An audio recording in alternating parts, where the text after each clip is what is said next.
Hi, everybody. Welcome to Stratosphere Lounge. I'm your host, Bill Whittle, and it's Indictment Thursday here at the Stratosphere Lounge. I wish they could have waited another 2 days. That would have been nice. You should have done it on April 1st, an April Fool's Day joke. Anyway, we will be talking about this a lot, obviously, and it's a moment. Um, but we'll be talking about that in a minute. The honest truth here is, I'm going to let the feed just sort of seep a little bit, steep, steep. You can let a little bit of time go out just for the people kind of find out we're here and come on board. So until then, we'll talk about we'll go talk about the trivial. Hello, Zachary. Talk about the trivial, and then we'll move from the ridiculous to the sublime, just as a means of warming up the crowd. I've been thinking very hard about this, talking about it forever too.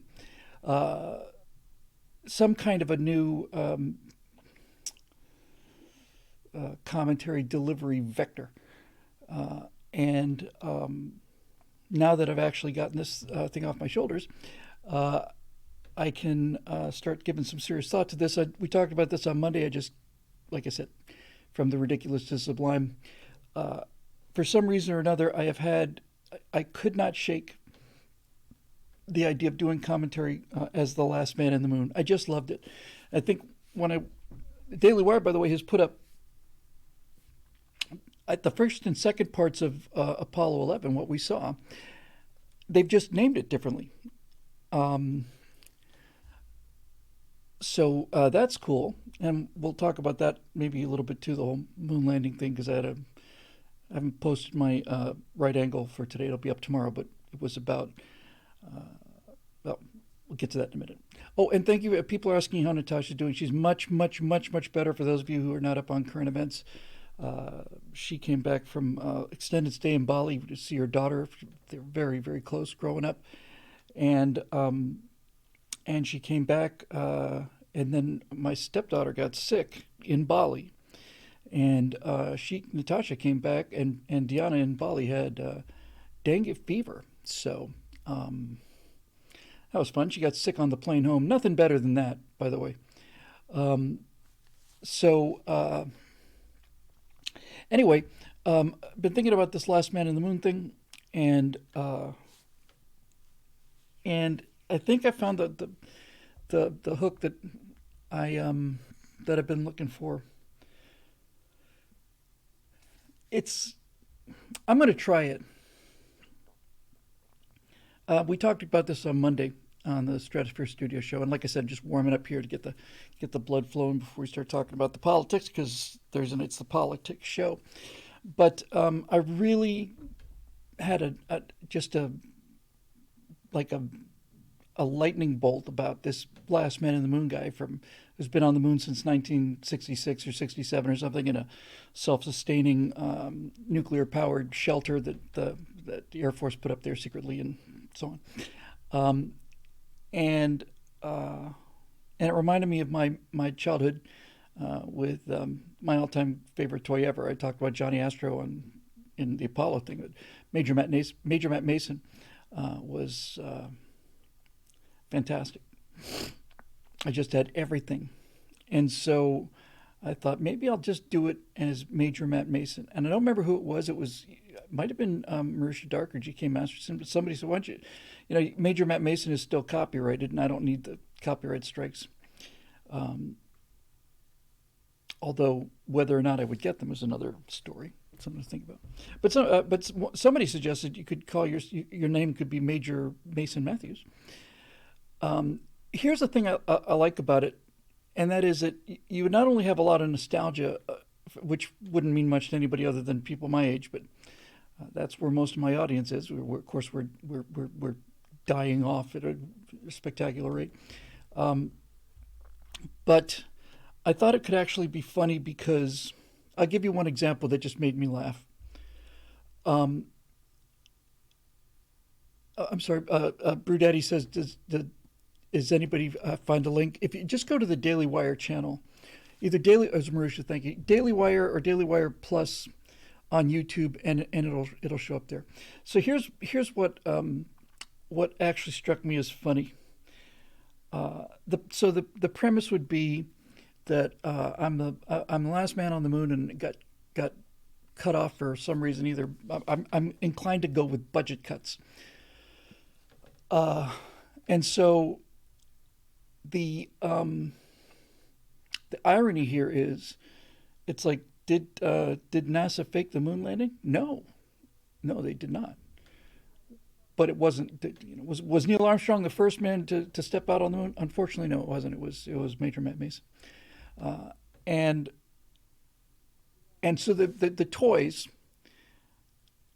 were fantastic, and like everything in my childhood was powered by a D battery, the big fat ones, big D batteries.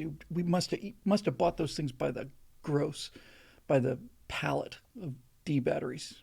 And in fact, it's been so long since I've used a D battery, it makes me feel like, oh, they're like the D engines on the Estes thing. Anyway, I digress as usual. But if you look at the toys that he had, this is one great example. Um, the first the first toy the first toy that he came out with that I can remember that had electrical power, and everything cool had electrical power, was something called the lunar crawler, and it had four legs, four cruciform legs like this, and they would be offset. Although I could crank them and get it to go loop loop, and so this thing would be like, it would walk on these four legs, and it would go dunk dunk dunk dunk dunk dunk, and it looked really really cool because it was an all terrain vehicle. It was kind of like a legged vehicle, except it was just cool. Dunk, dunk, dunk. And I thought, all right, so what I'll do is I'll model that. I'll put it in the show. I'll make it look much more detailed, like the toy's just kind of a simplified version of this thing. Um, and and then I thought it'd be hilarious to see this guy going across the moon. Major Matt Mason by this time is going to be probably, I don't know, 65, because he's got us. I'll get to that too. So I had this vision of doing this thing in Unreal Engine 5 and having him in this, in fact, very realistic looking lunar rover like this. He's going on this, 4 hour transit of something. And after like 20 minutes, you see it. Good love of God, what were they thinking? My God, this is horrible. This is a horrible experience. Eric says the question, Bill, is will younger people get the jokes? And the answer is I don't care. I don't care if anybody gets the jokes. I get them. And it's not going to be like, gee, I can't follow the story because of this. Just the idea that it's just, last time I rode this damn thing, I had blood in my urine for the next 3 days. Who designed this hunk of crap? I like that very much. That was really, really, really cool idea. And so I would build the space station everything would kind of mimic him. He had something called the Unitread and Space Bubble, which was a like a snowmobile with one big tread on it, and it towed behind it a plastic bubble with a free swinging chair, and you could have one guy would be up front driving, and the other guy'd be sipping coffee in his space bubble. And I love Space Bubble. Um, how incredibly offensive land acknowledgments are. I don't know what you mean by land acknowledgments. Um, anyway, like I said, just warm it up. Nobody panic here. We're gonna get to the happy news. About this banana republic of ours. So I'm thinking about all the toys he had. He had a jetpack, flying around the moon in a jetpack. I found some really realistic looking, very cool looking. No, I'm not kidding. I don't know what a land acknowledgement is. Um, and I just think it'd be really fun. And even if you don't get it, it's still really cool. So I'm giving that some thought. I found a good suit, and I found a couple phases I like. So I'm in the process of getting those things going. All right, I think we're warmed up here. It's 143 people in YouTube, and similar number in smaller number, but a number still in Twitch, and I don't care. I really don't at this point. I'm more worried about what I say rather than how many people are watching it. Okay, so this is March 30th. Um, of 2023, and the republic of ours gets more banana-y every day. Um, Today we found out that Knight's Edge wants to know, how do you steer with one tread? Don't ask stupid questions. Knight, shut up, he explained. We don't. We just go around the moon in a straight line. That's what it's designed for. That's a great question. Never thought about that. Damn it. That'd be another thing too. By the way, wait. Oh, I forgot. I'm sorry. I know this is unforgivable, but that's actually a damn good idea. Is that he's driving the unit tread out there, and he's like, "God, this thing won't turn. To get out and haul it around and plunk it back down again." That kind of stuff is funny to me. And I was thinking, all right, so the guy would be 100 probably by now, unless of course he was in a state of suspended animation. And I did a lot of research into actual genuine. It's not suspended animation. It's basically taking astronauts, putting them into a medically induced coma, electrostimulating their muscles so they don't atrophy.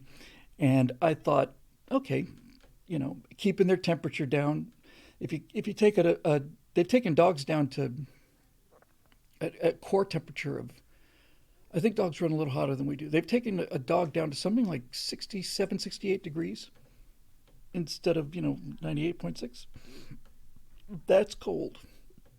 And respiration drops, and adding sulfur dioxide of all things. You put sulfur dioxide in the mix, in the gas mix, you slow it down to about 4 beats a minute. It works. I did a ton of research on this for the Aurora script I wrote back in 2005 or 6. It's pushing 20 years now. Anyway, so for Major Matt Mason, I thought the thing to do is, okay, so what's the look I want? And I realized, I know exactly what I want. I want the inside of this thing to look like the inside of the Jupiter too. So when it's time for him to go into suspended animation, he goes into suspended animation once a week, let's say, right? He's still waiting for rescue. His only hope now is Elon Musk. Hello, Brazil, Tunutri. So bending this as we go, mind you, as well, like talking about it. So he's been stuck on the moon since 1966. There was enough supplies for 4 guys for many years. It's nuclear powered. He makes his own water.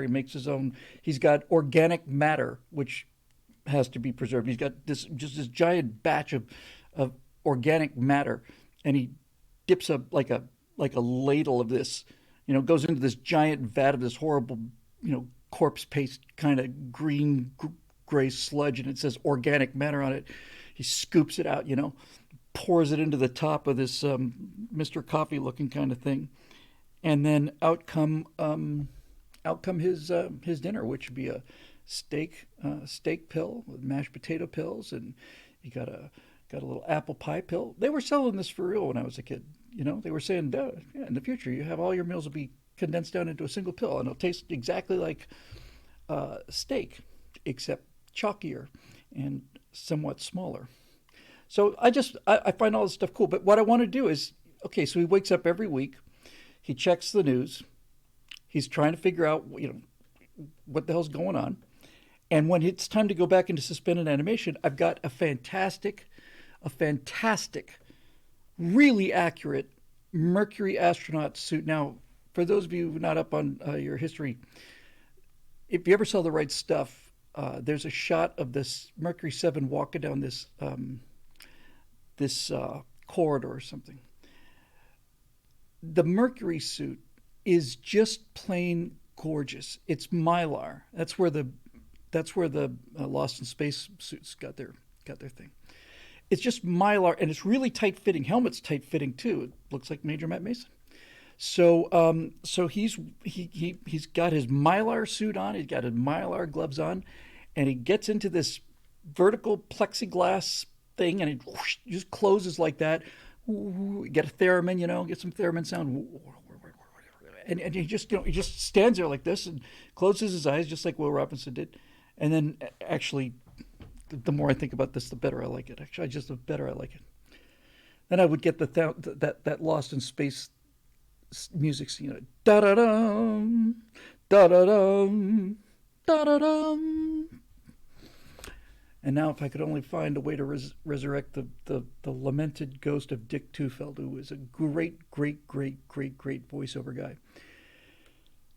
and was the voice of the robot, and also did the last week, as you recall, and I'll use that too. By God, I'll use that too. Last week, as you recall, and when he fires up the lunar crawler, it's open. It's an open thing. You just sit on it.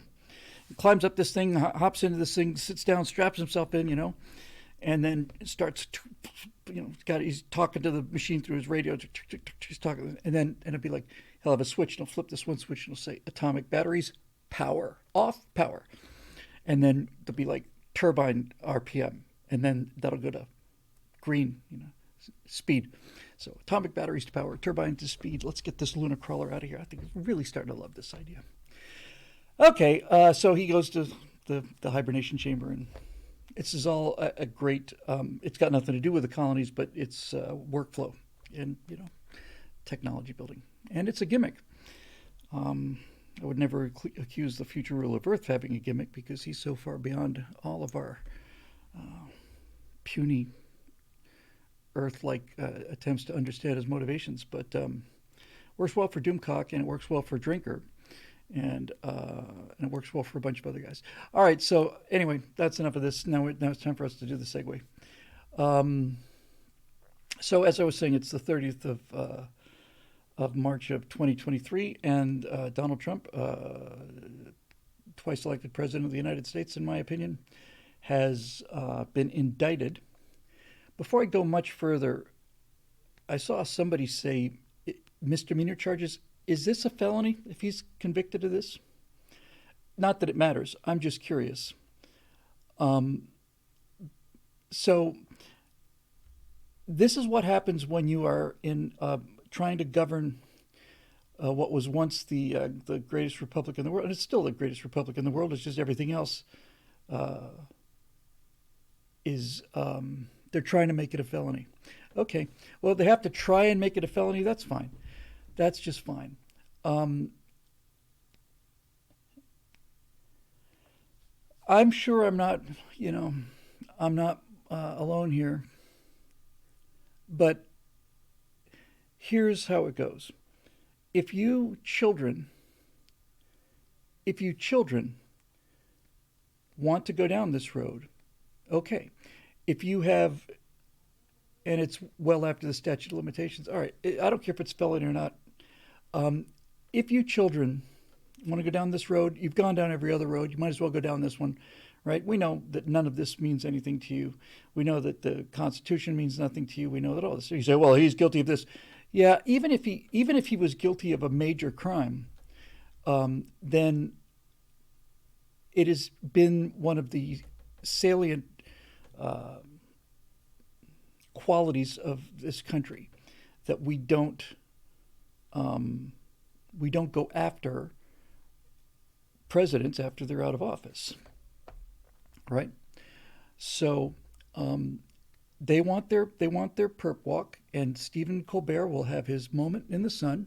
And I hate that miserable son of a bitch with all the atoms of my body. I can't stand that miserable bastard Stephen Colbert. I just freaking hate him. So I think what Donald Trump should do is, but they want the picture, they want the perp walk. They're like little kids. They're rolling down on the floor. They're like, they're just, ooh, I want this. Well, you can't have it. Well, I want it. Hey, you know what, kid? Make all the fuss you want to, eat all the sugar you want to, do all of the things you want to do. Just go right ahead and knock yourself out, because this is war. The whole Mar-a-Lago thing was war. I've not been shy about this. I've not been advertising it either, because I really, I genuinely believe in Reagan's 11th commandment.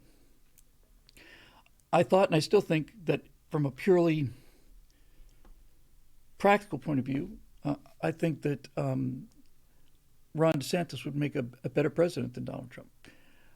from a practical point of view. I think he'd be better at governing, and I think he would be a lot less prone to, you know, the things that Trump does. But after this, I don't care. I don't care about any of it anymore. I really don't care. Now, the only thing I care about is getting Donald Trump elected and cleaning out this entire septic, infected tumor that has become Washington, D.C.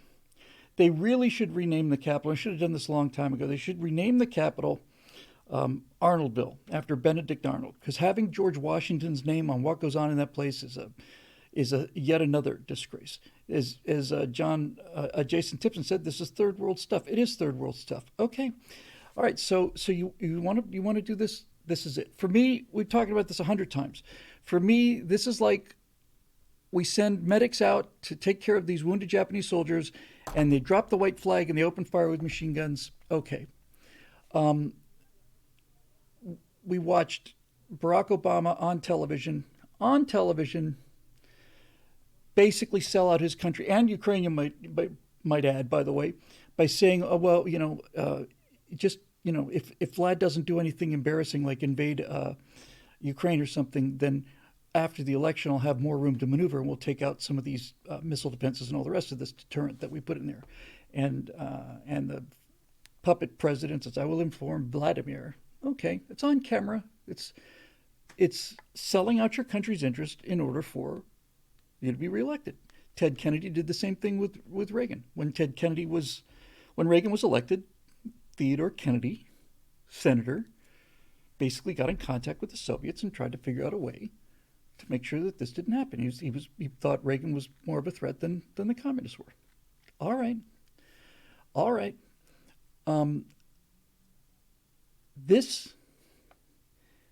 We had a discussion about this. Where was it? It might have been on one of the right angles, and it might have been backstage. But in any event, the first thing that comes to mind is there's a lot of this going around. People are saying, well, there's no point in voting anymore because the 2020 election shows you can't win no matter what. And I think the point is, who did I hear this from? I don't think I saw it somewhere. Yes, California, you can count on California being, well, first of all, it's going to be blue anyway, but you can count on some real shenanigans going on in a large number of states. However, that doesn't mean you shouldn't vote, because a lot of people sat this one out. A lot of people sat out the 2022 midterms, and they're sitting it out. They go, well, it doesn't make any difference, or I've got a problem with this guy. I don't really like him. He's not really perfect. We talked about this 100 times. The Democrats vote for the brand. Now the brand is Banana Republic policies, economic ruin, open borders, meaning no longer having any sovereignty, open treason, incompetence, and more corruption than I've ever seen in my life. If Donald Trump is indicted and charged for this nothing, then I've wanted Hillary and Obama and especially this Biden crime family to go to jail. And if this is something else they want to break, the way they broke the filibuster, the way they broke the nuclear option, the way they broke every other tradition that's kept this country more or less civil in terms of politics, all of the gentlemanly things that are designed to make politics among people who disagree with each other more or less civil, Tip O'Neill, Ronald Reagan civil, then you want to smash all of those things, they're smashed. I can't unsmash them, they're smashed. And since they're smashed, they're gone. You can essentially restore them, but that is a long-term process. Right now, it's a question of what do you want? And right now, I want revenge. That's what I want. I want revenge. I'd love to put a fig leaf over that. But I just, that's what I want. I want them all in jail. I want them in jail. I want justice done in this country. That's what I want. Um, Cody Fett for Super Chat. Hard question. How do we know that Trump will clean everything out when he had all the opportunity in the world to do it before and didn't? He had the motive to clean things out too and didn't. I think that's an excellent question.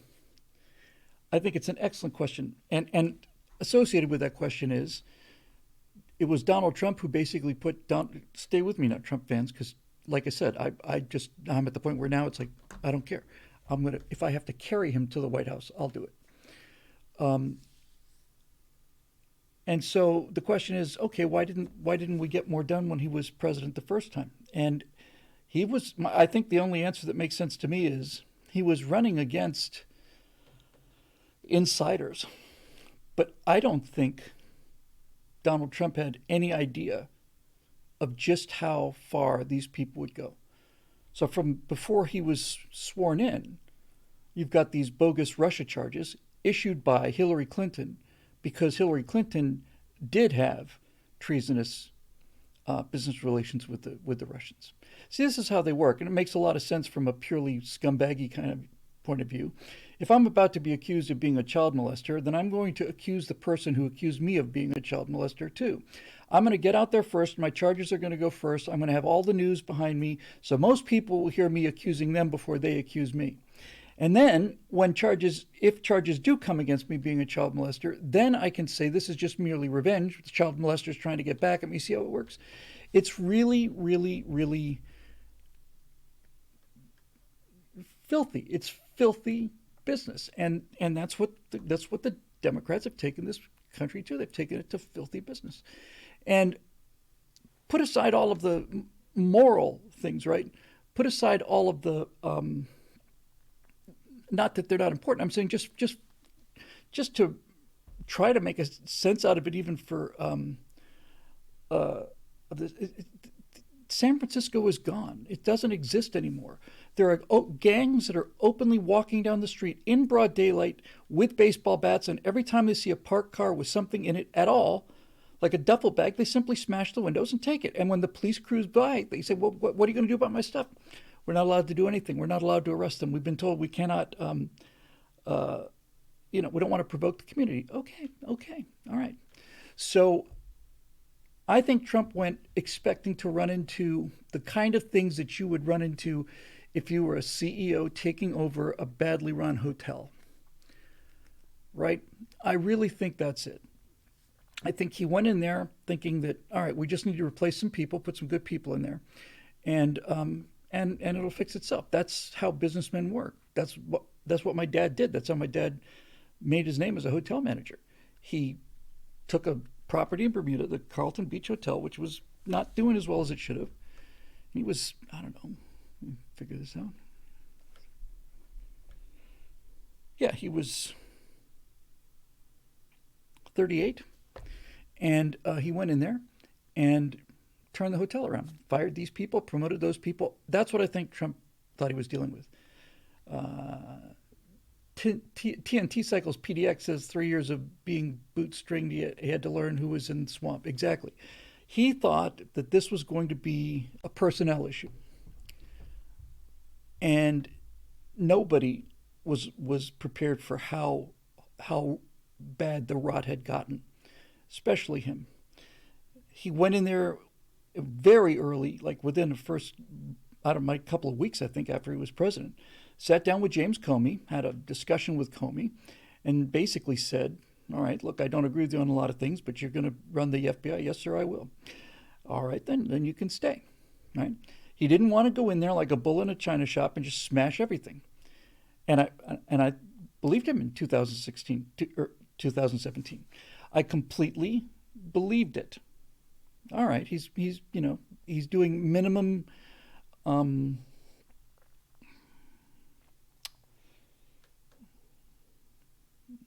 consternation. But he didn't realize this isn't a personnel issue, and it's not even a party issue.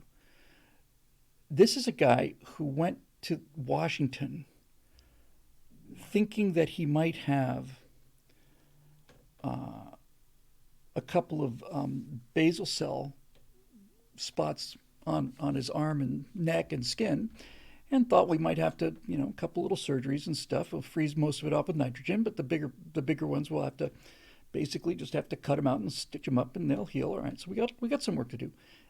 And he got there. That's what he was expecting, but he didn't expect to get there and find out that the entire body was just riddled with stage 4 cancer, and that we were talking about from the instant he got there, he should have been in the most aggressive treatment mode ever. But I'll tell you one thing. He's not. That's not going to happen again. The DVC easy. These are the kind of things I just love. Mythbusters showed that bulls don't smash china shops. They're quite agile and graceful. I didn't know that. How about a rhino in a china shop? So this is how they want to play it, and we keep thinking that we're dealing with political opponents. And I don't like talking like this, and I like thinking like this even less. We're not talking about political opponents. We're talking about ideological assassins. This country is all that stands in the way of aristocracy, and it has been standing in the way of aristocracy for 250 years, and it's got to go. And they know that they couldn't come at us with guns because we got the guns. So here we go. Okay, all right. I just wonder if people are going to forget, I mean, I wish this had happened 2 weeks before the election. Big House says we're too stupid to accept their declaration of war. And I'm going to disagree with you on this, Big House, not because I want to split hairs with you or pick nits, but because I think it's really important that we understand what's going on here. We're not too stupid to accept that they're political assassins. We're too decent to accept that. We're not too stupid. We see it all the time. We are too decent. We cannot get our heads around the fact that the people who are now running this country are determined to destroy it, and there is no other explanation for it. They're not trying to modify it. They're not trying to take it left. They're trying to destroy it. You have these open borders in the South. Look, when I say forget about it, not that it doesn't matter. Obviously, it matters a lot. But we're focusing on things like 250,000 illegal immigrants every month or week or day now, whatever. But in addition to all of this, right, we've got this fentanyl epidemic in America. Where does the fentanyl come from? The fentanyl comes from China. China ships the stuff in to Mexico. They mix it in. It's a deadly poison, and China is supplying the poison that's being used to kill the people in our inner cities and create more not only death but more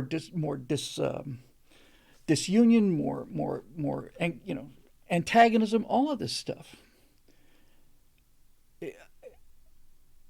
It just, at what point do you say? When we talked about the NFL and Colin Kaepernick and taking a knee and all the rest of it stuff, why would they do something? Why would the NFL do something that destructive to their brand? Don't they realize they're going to lose so much money? And then finally I realized they wouldn't do it if they were losing money. They're doing it because their money is coming from someplace else. If they were losing money, they wouldn't do it.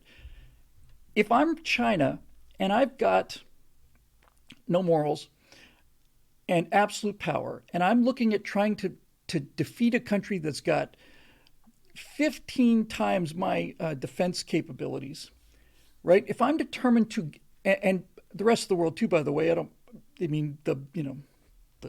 effed up countries in the world, then what do?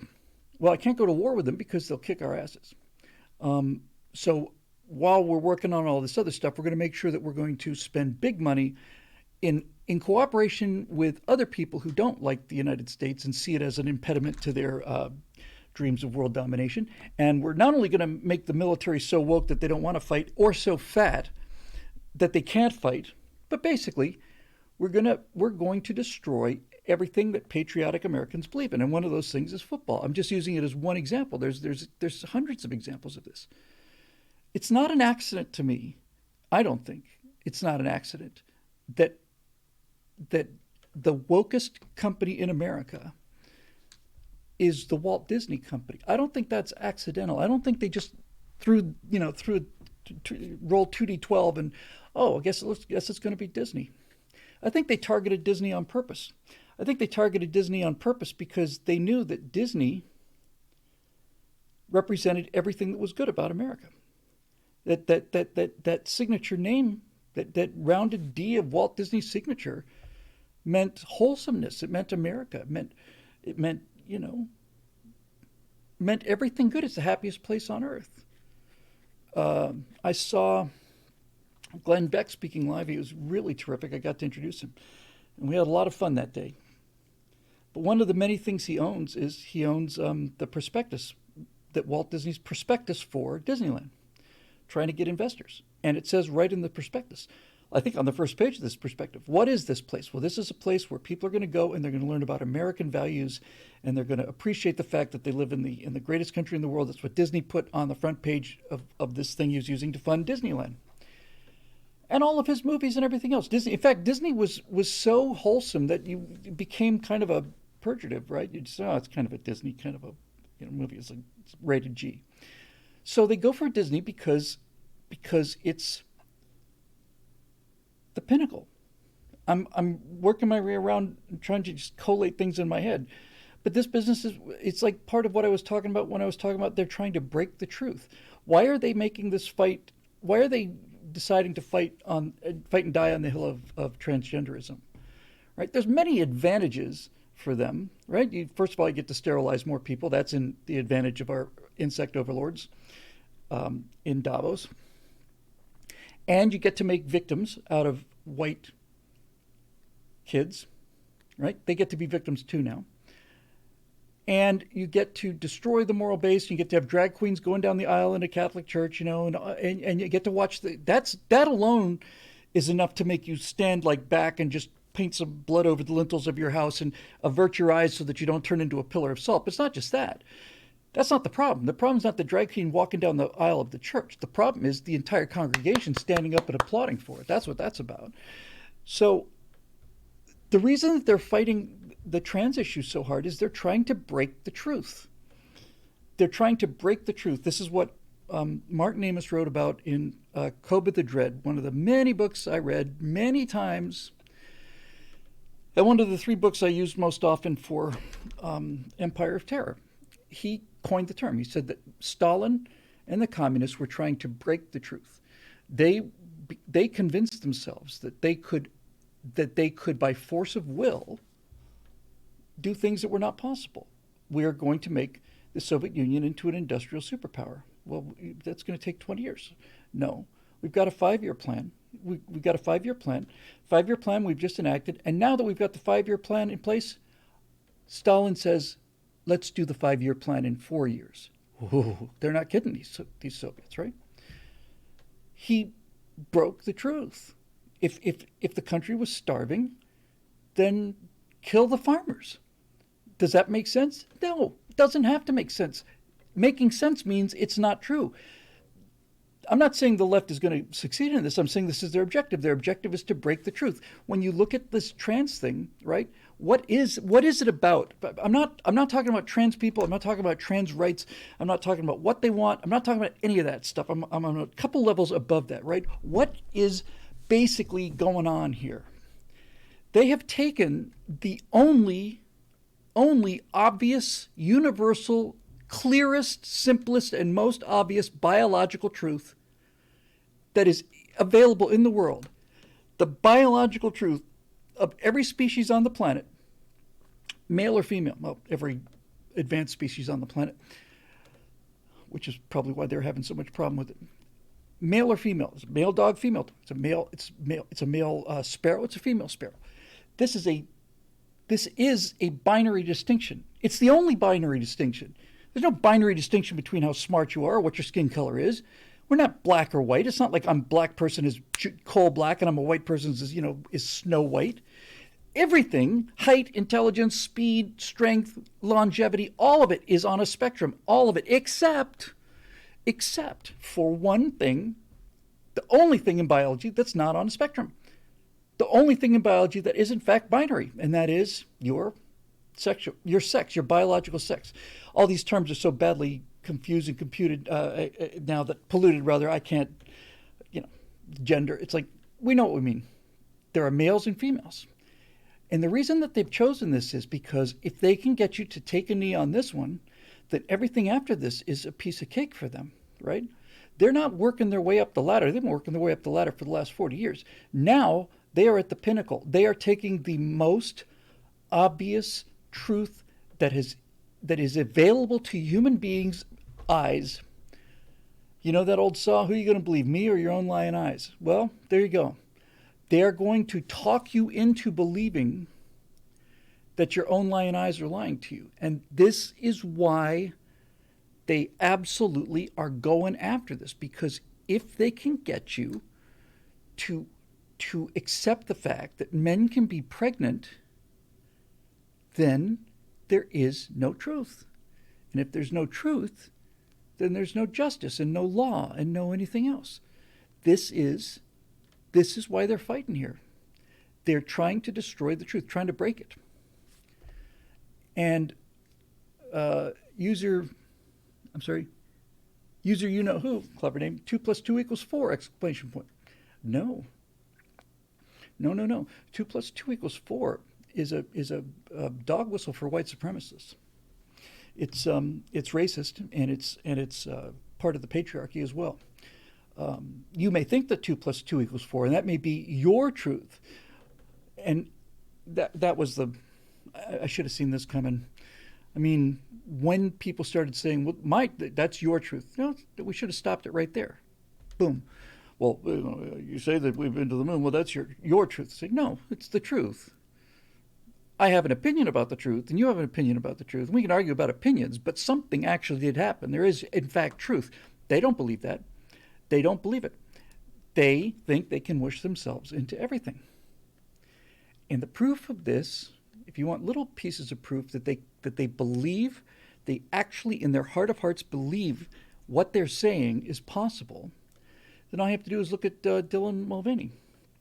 For those of you who may not be up on current events for the last 6 months or so, this is a gay man, young man who was a Broadway singer, just completely over the top, caricature.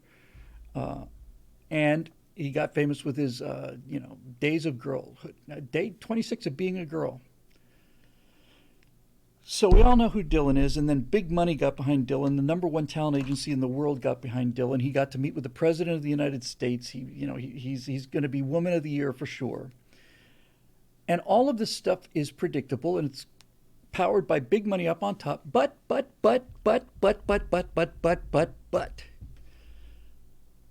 Recently, Dylan Mulvaney put out a video that was not quite coming out and saying it in so many words, but pretty close to that.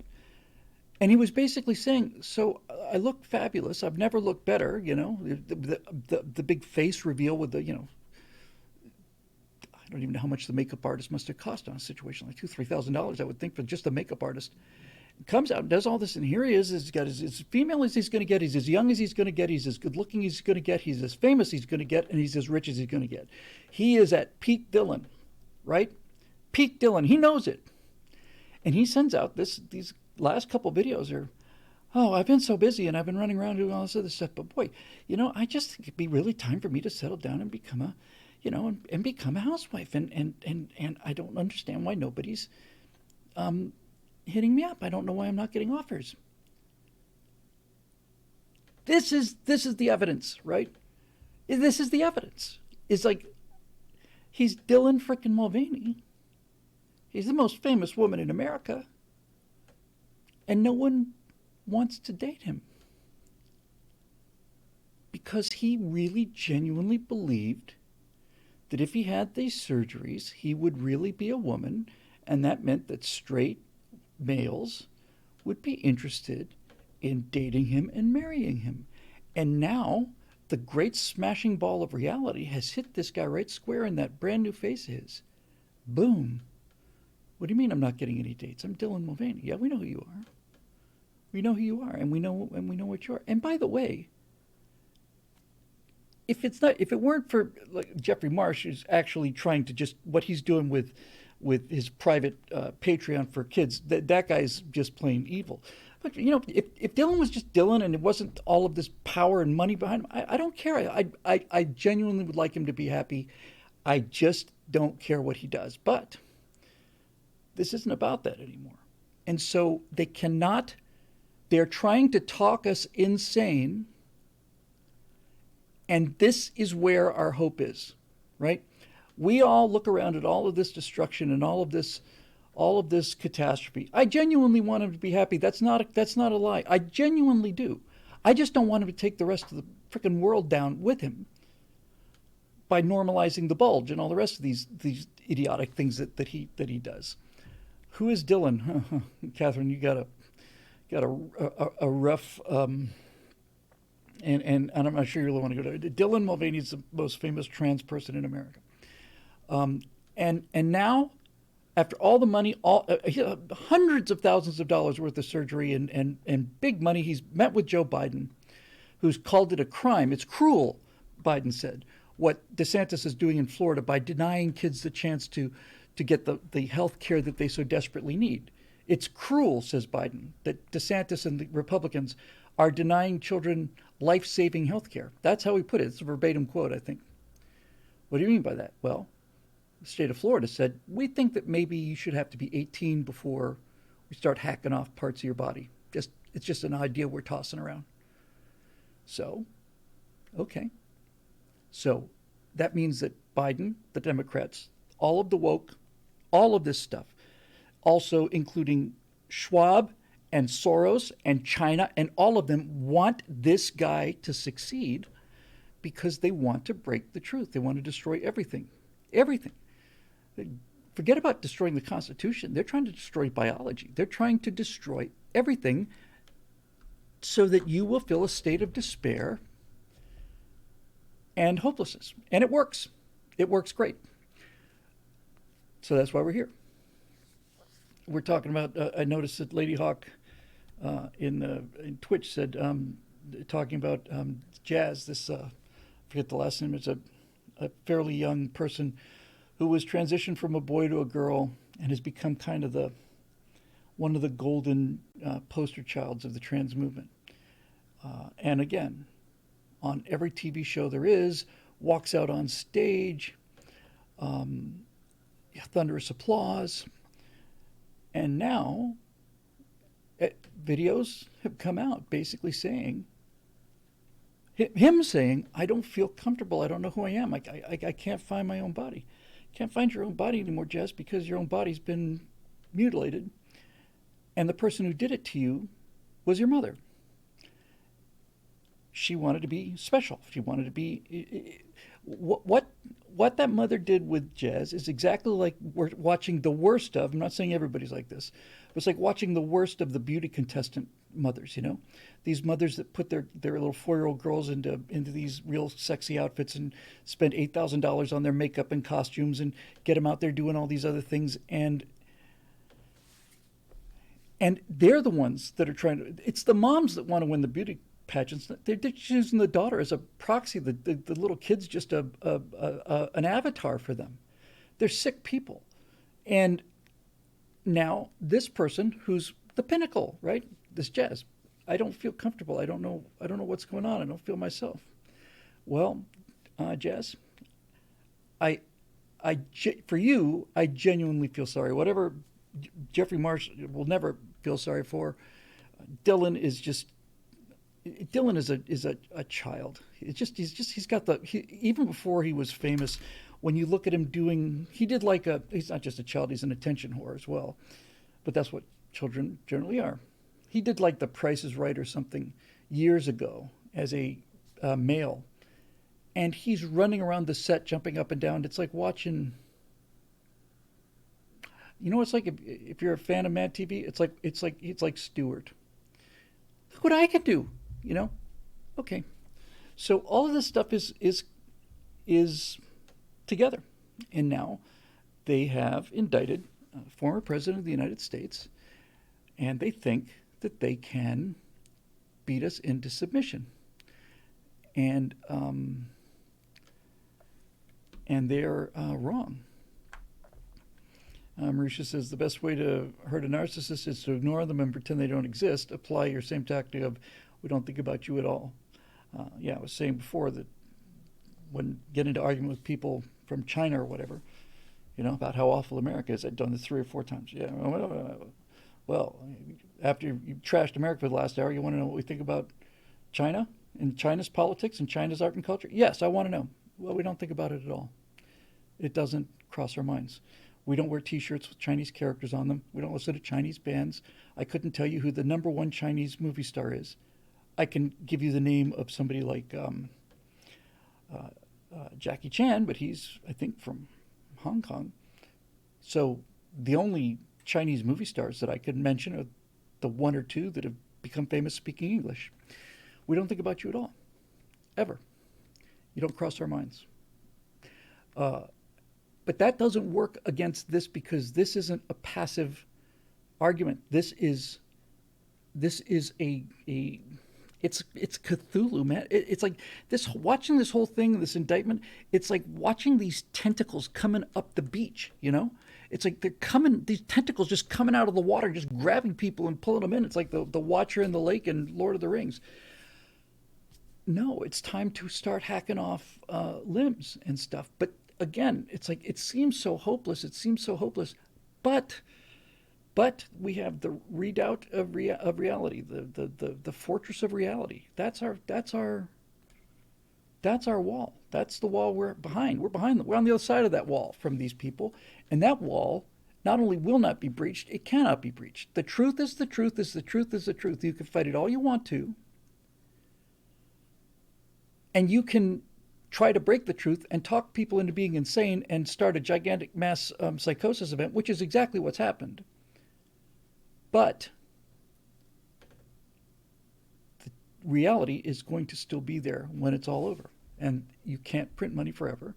And you can't get people to care about something they don't own as much as they care about something they do own. And all the rest of this stuff. So, Marisha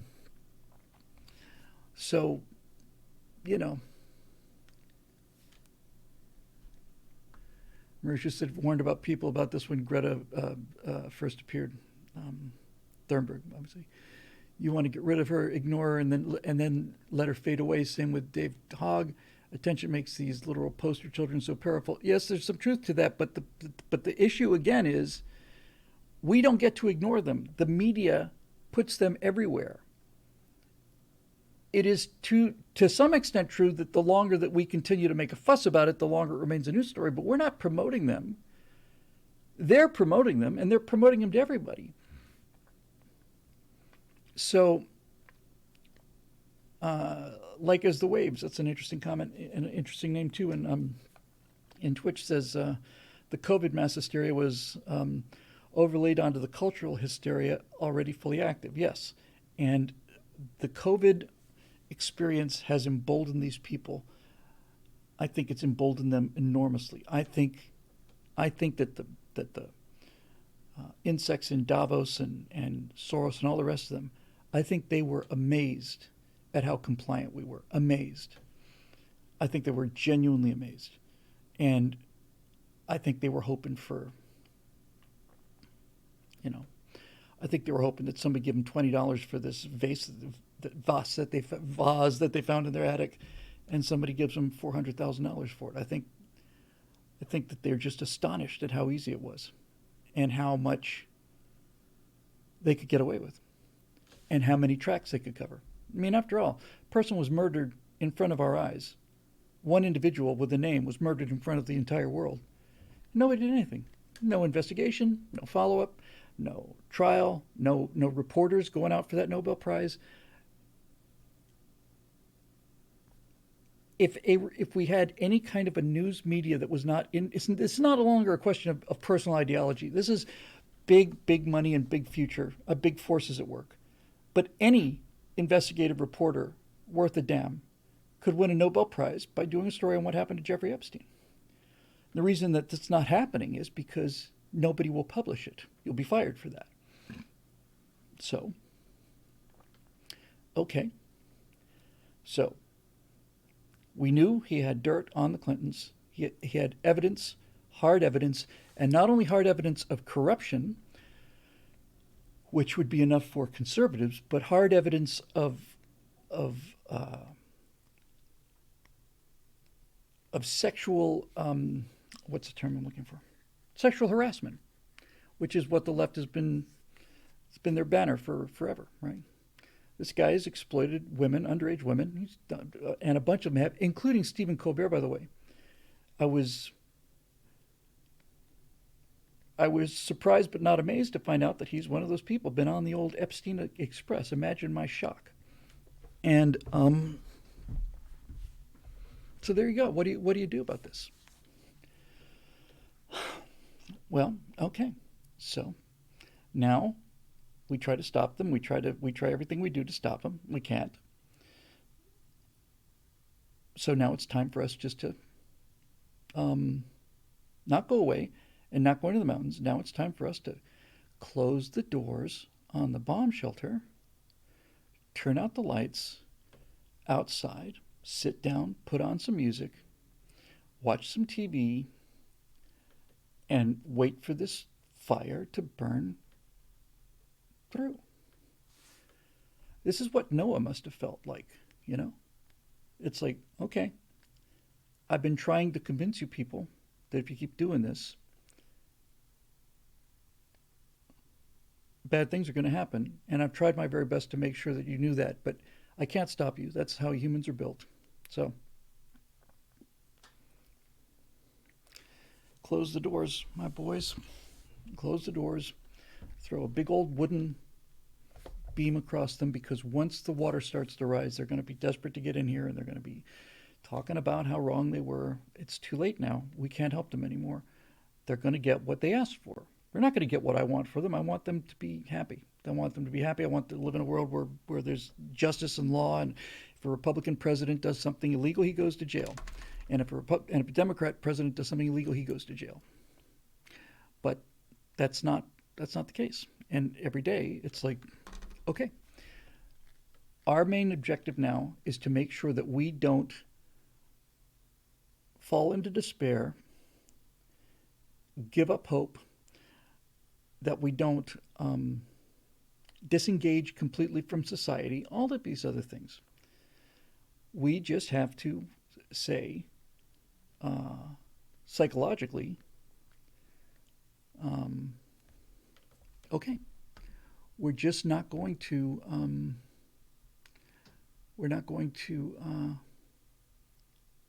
it's not going to take us.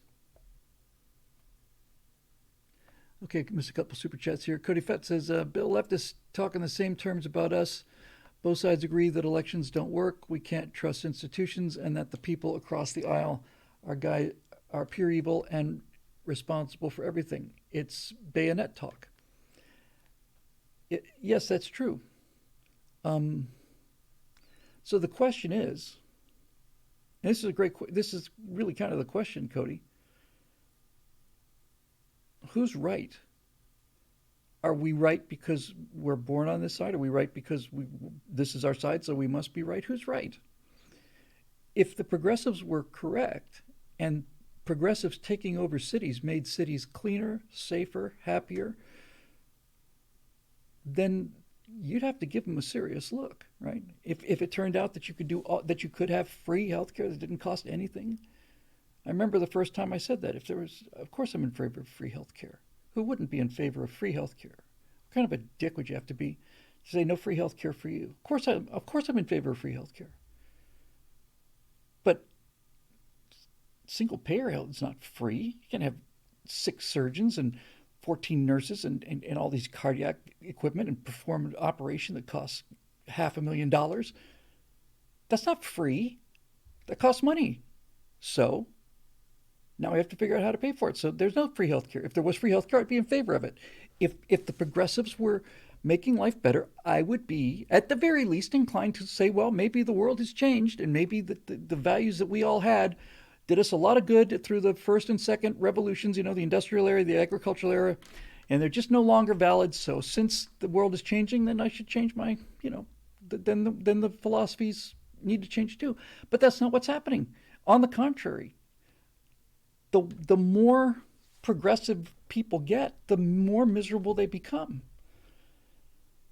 And it's not just they're making us miserable, they're miserable. I was talking before about how San Francisco, they're just plain walking down the street smashing windows. And when these liberals who voted for this stuff call the cops and are told, we can't do anything, then they get stuck in that kind of lethal levels of cognitive dissonance. They know that this is a result of what they voted for, but they also know that if they change their mind about this, then they're no longer, it's not a question of they're no longer Democrats. They're no longer people. Politics is their identity. All of their friends believe all the same things. The reason they do all these things, the reason they have a free Tibet bumper sticker on their Prius is because, not because they give a damn about Tibet, it's because when they go to visit their other liberal friends, they want to show them just how down they are with all the right things. So, what do these people do? Strangely enough, they end up leaving San Francisco. That's how deep this is in them.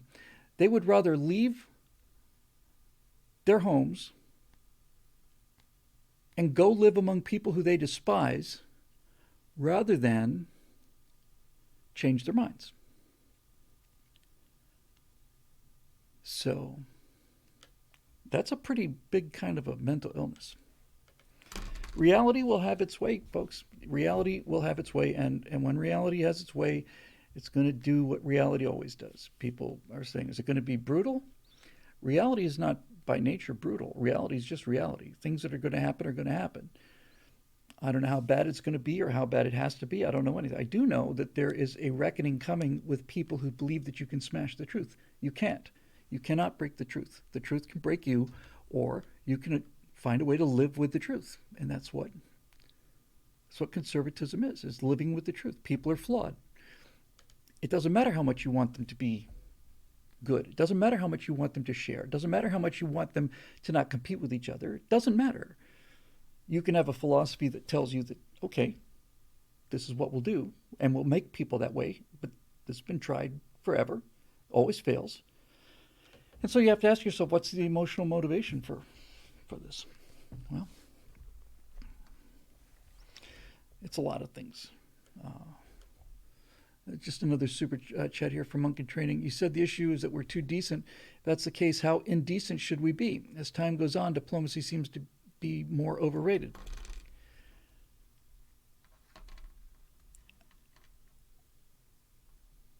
I remember when Trump was elected, I remember saying to myself, I want to see Hillary Clinton in jail so badly, so badly. But this is America. There's no fate worse for Hillary Clinton than realizing she blew this thing that she's been working for her entire life. I don't want to live in a country where we pursue criminal charges against somebody after the fact. And now I just say, okay, you want to break that rule? When they broke the nuclear option, when Harry Reid decided that gentleman's agreement, he needed a vote on something completely forgotten now. So he broke a 200-year-old tradition, and now it's broken. Now we're going to play politics your way. Okay? We've been trying to play nice, and we've been trying to be civil and decent, but it's obvious that you don't not only do you not care about these things, you have contempt for them. So now we're going to be it. We're still decent people, and we're internally decent. We're decent to each other. If you treat me fairly and well, I'll treat you fairly and well. And I'll start out treating you fairly and well. But if you start screwing us, or screwing me, then we're going to screw you back. We're going to keep screwing you back until you change your behavior. Because if we don't, we'll be screwed forever, and you'll continue to get away with it, and you'll do more and more screwing of more and more people. So it's pretty simple, really. We're going to fight back until you stop. And when it's clear that you've stopped, then that's it. Aesop said, I wasn't against criminal charges, I was against jail. That's kind of what I meant. I actually said, I remember clearly now, I said what Trump should do, this is right when he was in office, early 2017. Trump should launch an investigation, find her guilty of all of the email transgressions and 30,000 or 60,000 emails, try her, find her guilty. Once she's found guilty, pardon her. Maybe not pardon her, because I think pardon actually means that the charge never happened. Commute the sentence, right? Come out and say, well, she's guilty of all these things. She's found guilty in a court of law. But she represents the hopes and dreams of 100 million Americans. It's not my place to shatter that. So, well, she's guilty of these crimes. I've decided to commute her sentence because she's a public figure, and we don't go after public figures in this country because they disagree with us. And we certainly don't go digging for that. That's what I felt before today. But now, it's like, okay, all right, this is what you want. This is what you're going to get.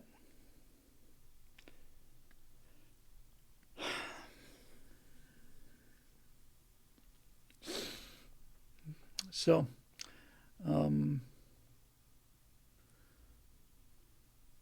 please, I ask this at every show, will you please do a game theory like you did on PJTV? Can you remind me of what the game theory you're talking about there, Lamar?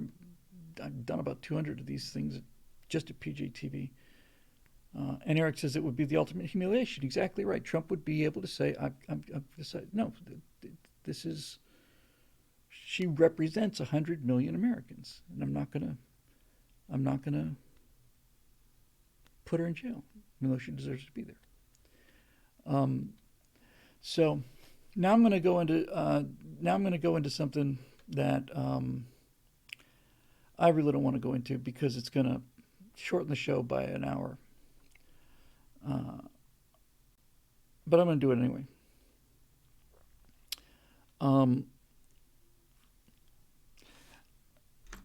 We have been so beaten by these people. We've been accused of treason by traitors. We've been accused of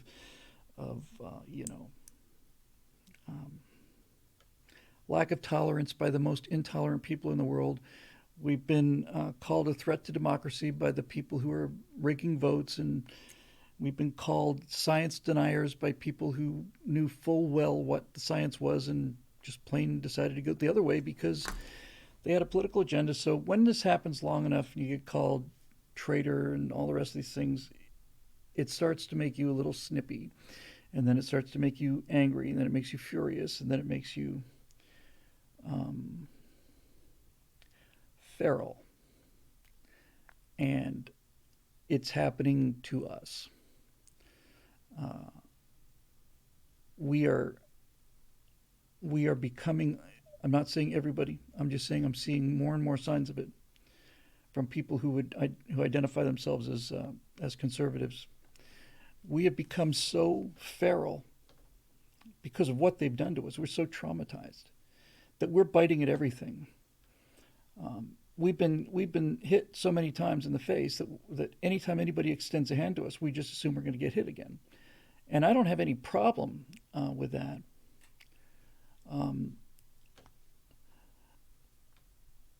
But where we're getting now is, and I'm seeing it more and more, we're at the point now where if Joe Biden and Nancy Pelosi stepped outside in the rain and said it's raining, a significant number of us would say, no, it's not. No, it's not.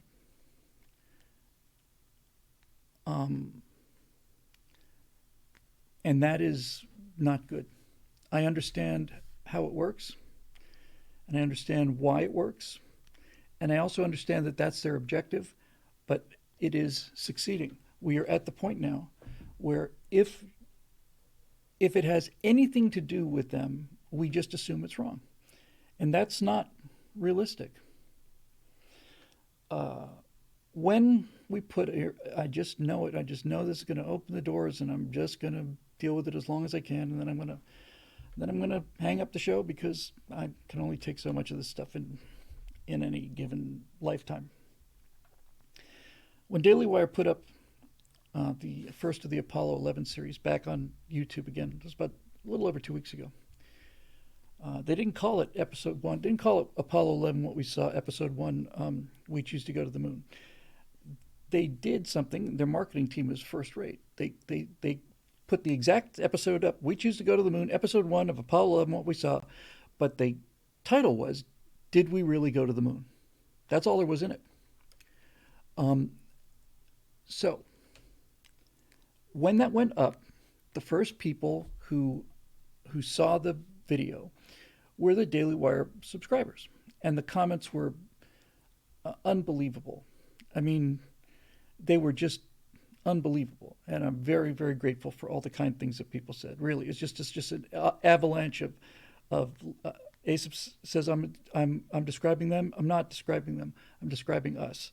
I'm describing some of us, not all of us, some of us. So the comments were amazing, amazing. 2 days later, I went to check them again because, frankly, it was so encouraging to me, and having put all of this work into yet another one of these series and just being so drained and exhausted by it, I just sometimes thought, is this even worth doing? I saw the comments. I thought, oh no, this is what I should be doing. Went back the second time about 2 days after it posted, and I look at the comments in order of posting, and it's, I can't believe you believe this bullshit. I'll look another guy who doesn't even know what time of day it is. This idiot think we really went to the moon. I can't believe this tool is out there saying that we actually went to the moon when it's been so frequently debunked. And there were probably 60 of these before the first one came back was, like the other ones were. So it's clear what happened. Daily Wire put the thing out. Daily Wire fans saw it. They know it's true. They were very, very kind. And then somehow the moon landing denier people, this is what my right angle is about. You'll see it tomorrow. The moon landing denial people came out and they started trashing it. Now, usually comments about me make me really angry. That's why I never read the comments, because I get defensive about it. It's like somebody spits in my face. I generally want to hit them. However, this I didn't take personally. This was bigger than that. And one of the comments that I saw so repeatedly, again and again and again, is, I can't believe that you believe anything that this government says. I can't believe that you would fall for yet another government lie. It's yet another government agency. And lots of those comments, lots of them. Now, the people who are complaining about government lying are generally not going to be progressives. Progressives are in favor of government, and they have no problem with lying. So what I was seeing was a lot of people saying, it can't be true because of the people who say it's true, right? If the government says it's true, it's got to be a lie. And this is where we start to go nuts. Because things have changed. Lady Hawk in Twitch just said, back then we didn't fear that our government could lie to us, because generally speaking, they didn't, right? That wasn't the same government as we have today, but that's not the point, right? That's not the point. The point is that we're starting to lose our minds on this, and I'm saying this because we need to be aware of it. We need to stop it. Right? This is our great strength, is our ability to, number one, have open discussions about things without just simply saying this is it. But we're getting deep in our trenches. I know why we're deep in the trenches. And so any kind of a move that looks anything like not full-on warfare all the time, then so you're one of them, are you? That's a problem. And it's an emotional problem, because when I looked at the ones who were, had enough free time to listen to state why I'm wrong about the moon landing and all the rest of it, when you see the evidence they present, it's actually quite shocking.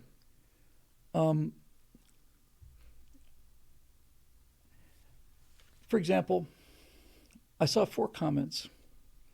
I'd love to say I'm making this up and that I'm being trolled, but I've seen enough of these people to know that no, they believe it. 4 people said, now sit, I hope you're sitting down for this. 4 people said that we couldn't have gone to the moon. It's obviously a hoax because we have video of Neil Armstrong coming down the ladder on the moon. So who took the picture? Who was shooting that video? 4 or 5 people said that. That's the proof that we didn't go. Was that there's video of him coming down the ladder, and since there was nobody on the moon already, then who shot that video? And I went, damn it, we didn't think of that. I wish we'd thought of that before we set up the hoax. Looks like we missed that one. And this is what they stand by. I mean, this is it. You can give them all the evidence you want. Yeah, but who shot the picture? And you can tell them, and it doesn't matter, because it's not a rational thing. It's an emotional thing. It's an emotional need. It's a need to be seen as not one of the people who are the dupes. And as a person who's woken up to the fact that I've been duped on a lot of levels by a government that I used to have faith in, I understand the feeling. And I understand the sense that if Joe Biden says, well, we went to the moon, I understand that I don't like Joe Biden, and I want to say, well, if Biden likes it, I don't like it. But that's really the issue, right? If Joe Biden comes out and says, well, we landed on the moon in July of 1969, there are people out there saying, no, we didn't. No, we didn't. It can't be true because Biden believes it, because the progressives believe it, because the government says it. And it's got to stop. Just when I saw some of these, I texted Jeremy, who's traveling around the world now. He just got back from England doing his pre-production for Pendragon. They're doing live action Arthurian legend thing. Now he's off in Bulgaria. He's probably looking at castles or something. But just before he left, I texted him and said, you know, pal, there are times when I really think we're all going nuts. And he said, yeah, we talked about it. And I said, you know what we should do, Jeremy? We should get the #1 moon hoaxer, #1 guy, the acknowledged guy who's the leading voice of the moon landing never happened. And we should do a trial. We should do it live. We should do it live in front of an audience where they're not allowed to applaud or say anything. Sound on them is down, and we do the same kind of jury selection that we would do for any other court case. We find 12 people who genuinely don't know. 12 people who genuinely do not have an opinion on it either way. They've heard people saying it didn't happen. They've heard people saying it does. People who are willing to change their mind based on the evidence. And then we ought to just have a trial. And and you bring all the evidence you want to. You can bring whatever exhibits you want to bring, video exhibits, whatever. Bring them in. And I thought that's a really good idea. And he seemed to like it too. And that got me thinking, okay, what evidence would I use, right? What do you say about this? There's 4 or 5 of them that really are the go-to arguments that these people make. The who was taking the pictures is new to me. That one was kind of new. I did see several variations on this one, and that is, I saw this particular comment several times. It's not true because Buzz Aldrin once said to a little girl who asked him when we went, he said, we didn't go. And so therefore we didn't go because Buzz Aldrin said to a 4-year-old girl that we didn't go. I don't see any video of Buzz Aldrin saying that. I suspect it never happened, but that's not the point.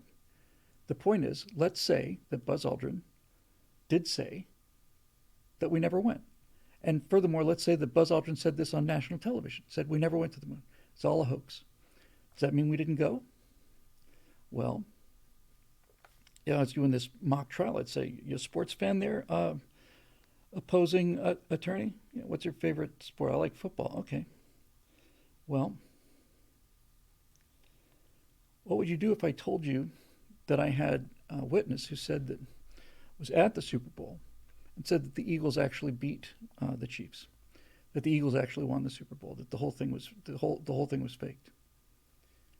Yeah, but everybody watched the game. No, you don't understand. I have somebody who was there, who says that they've got evidence that the whole thing was fake, that the Eagles won the game. You would agree that the Eagles won the game then, right? No, it's ridiculous. What if I told you that that it was an assistant coach on the Eagles, somebody inside, somebody with 15, 20 years inside the NFL, who said that the Eagles won the game? This guy's been in the NFL forever. He's been there forever. He's an insider. He's an expert. He said it didn't happen. He said that the Eagles won the game and that Kansas City didn't win. Okay. Does that mean that the Eagles won the game? No, of course not. I'm just arguing with the straw man standing across the room from me here. Okay, what if I told you that the head coach of the Kansas City Chiefs said that we didn't win the game? What if I told you that the head coach made an on-camera announcement saying that the Eagles won that Super Bowl and that we didn't, and that the whole thing is a hoax? Would you believe it then? No. Why? Because people will say things that aren't true because they're either lying on purpose, they're looking for money, they're looking for attention, maybe they're crazy, maybe they're just plain wrong and believe they're right.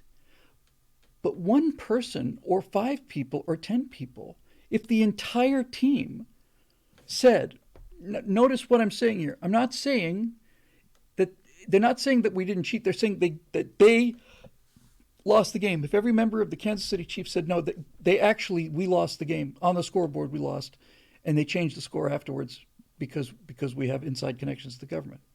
I'm not saying that teams couldn't cheat. I'm not saying that referees couldn't be crooked. What I'm saying is that the final score of the game was actually different.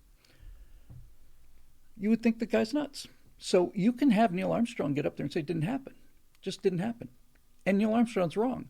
He's either lying, he's either got dementia, he's either trolling people, but even he cannot undo the reality of the evidence. So on one hand, you've got 12 launches of a Saturn V rocket, 365 feet tall, every single one of them in public with large, millions of people in attendance. You've got a 360-foot high rocket that goes all the way up into space, disappears out of sight. Happened 12 times. On one hand, that's what I've got. And on the other hand, you got a guy who says that Buzz Aldrin said we didn't go in an interview when he was talking to a 4-year-old girl. Which one of these has the most weight? Because if you're saying that a person said something, I can tell you that the Eagles won the Super Bowl. I can swear to it. I can tell you I have backside information. I can tell you I work for the CIA or the NFL or any of them. It doesn't matter. It happened. You saw it.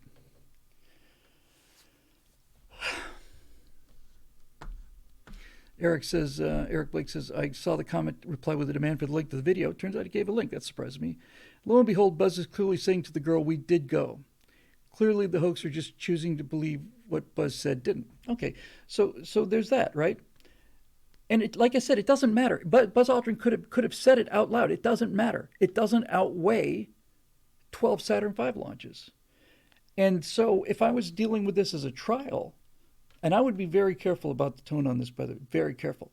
I would rein in all of my main objective would be to win the case. My second objective would be not get snarky, not get wise-assy, not be snippy, not be funny. Don't try to be a dick. Don't try to get a laugh. Just make the case. And so I would say to a moon landing denier, I would say, I'm going to ask you a series of questions, and I'm not asking you these questions to embarrass you or to trick you. I'm asking you these questions because I'm trying to isolate where you think this hoax began. So I'm going to start with the ridiculous, but just so we have a line, right? You obviously believe that bottle rockets are real, right? That rockets exist, yes.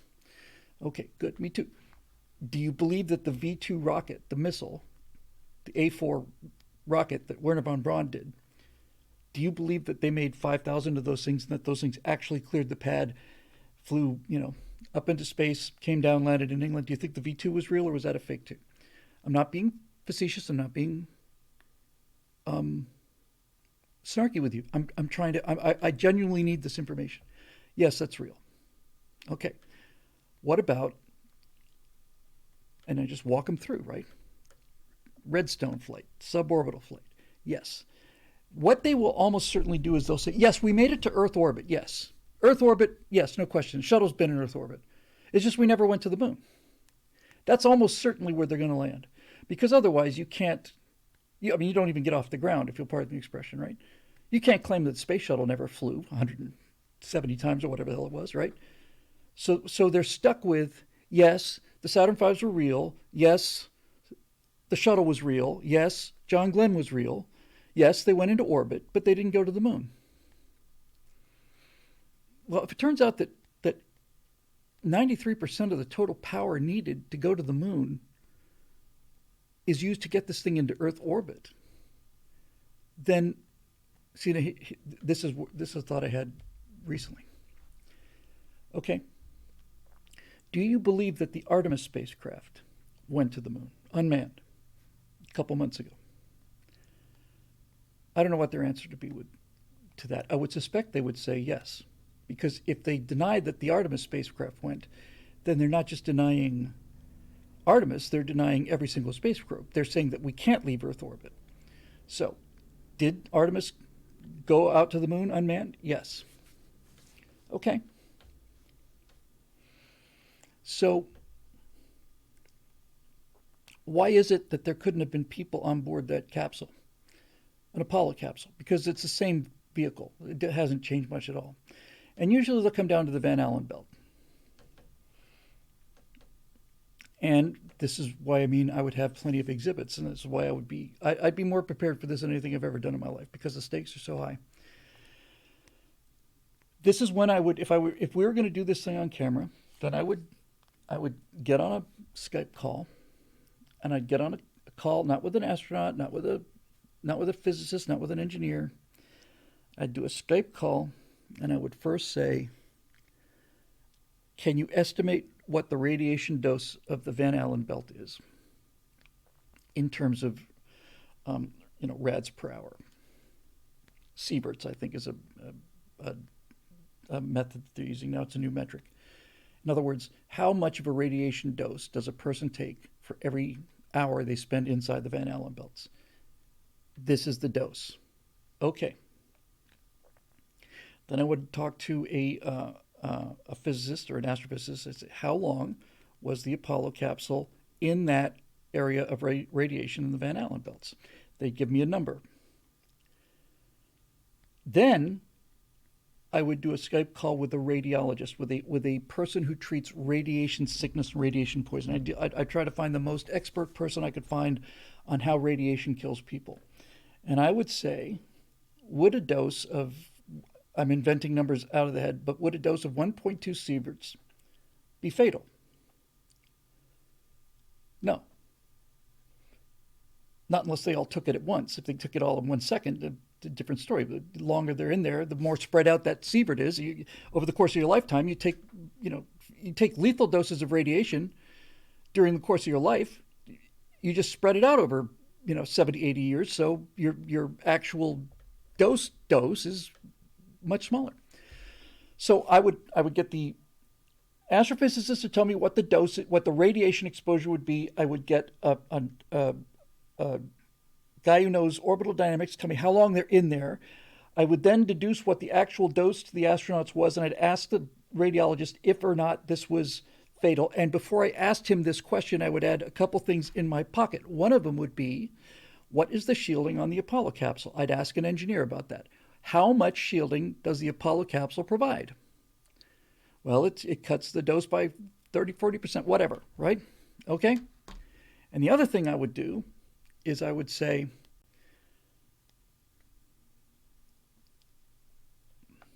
we know that a lunar eclipse, a solar eclipse happens when the moon passes in front of the sun, right? The moon passes in front of the sun, blocks the sun, that's a solar eclipse. That's a new moon. When it gets to the other side, A lunar eclipse is when the moon turns red or disappears because it's going into the shadow of the Earth, right? Yes. Okay, so since the moon goes around the Earth once a month, why don't we have total solar eclipses every single month and total lunar eclipses every single month? If the moon is going around in orbit like this, why is it so rare that the moon actually passes in front of the sun? Sometimes it nicks it, it's a partial eclipse, but why is it so rare? And why is a lunar eclipse so rare? We should see one of these every month. Every time the moon is new, we should see it pass in front of the sun. Every time it's full, it should pass into the Earth's shadow. Why don't we see that? Well, the reason we don't see that is because the orbit of the moon is tilted relative to the orbit of the Earth. It's inclined, right? So the reason we don't see a total solar eclipse every new moon is because for virtually all of them, the moon is either above the sun or it's below the sun. It's on an angle. And the radiation belts are in the same plane as the Earth's equator, but they're not tilted, but the moon is tilted. So when you go to the moon, you pick a time when the moon is as high above that radiation belt as it can be. So essentially, you're not going through the heart of the thing at all. You're simply optimizing. Here's the belts. Here's the moon's orbit. We're going to go when it's like this. We're going to fly above or below most of the belt, right? So now what's the dose? So now, Mr. Radiation Expert, is this dose survivable? Yeah, that's a dose that a flight attendant would get in a year. Flight attendants or pilots are above the Earth's protected atmosphere for much of their lives. The astronauts, Apollo astronauts, probably get about the same dose as a flight attendant gets in 3 years. Thank you.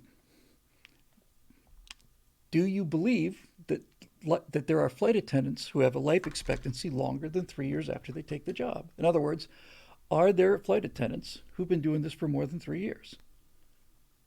Yes. Well, according to this expert, he says that's not a surprise.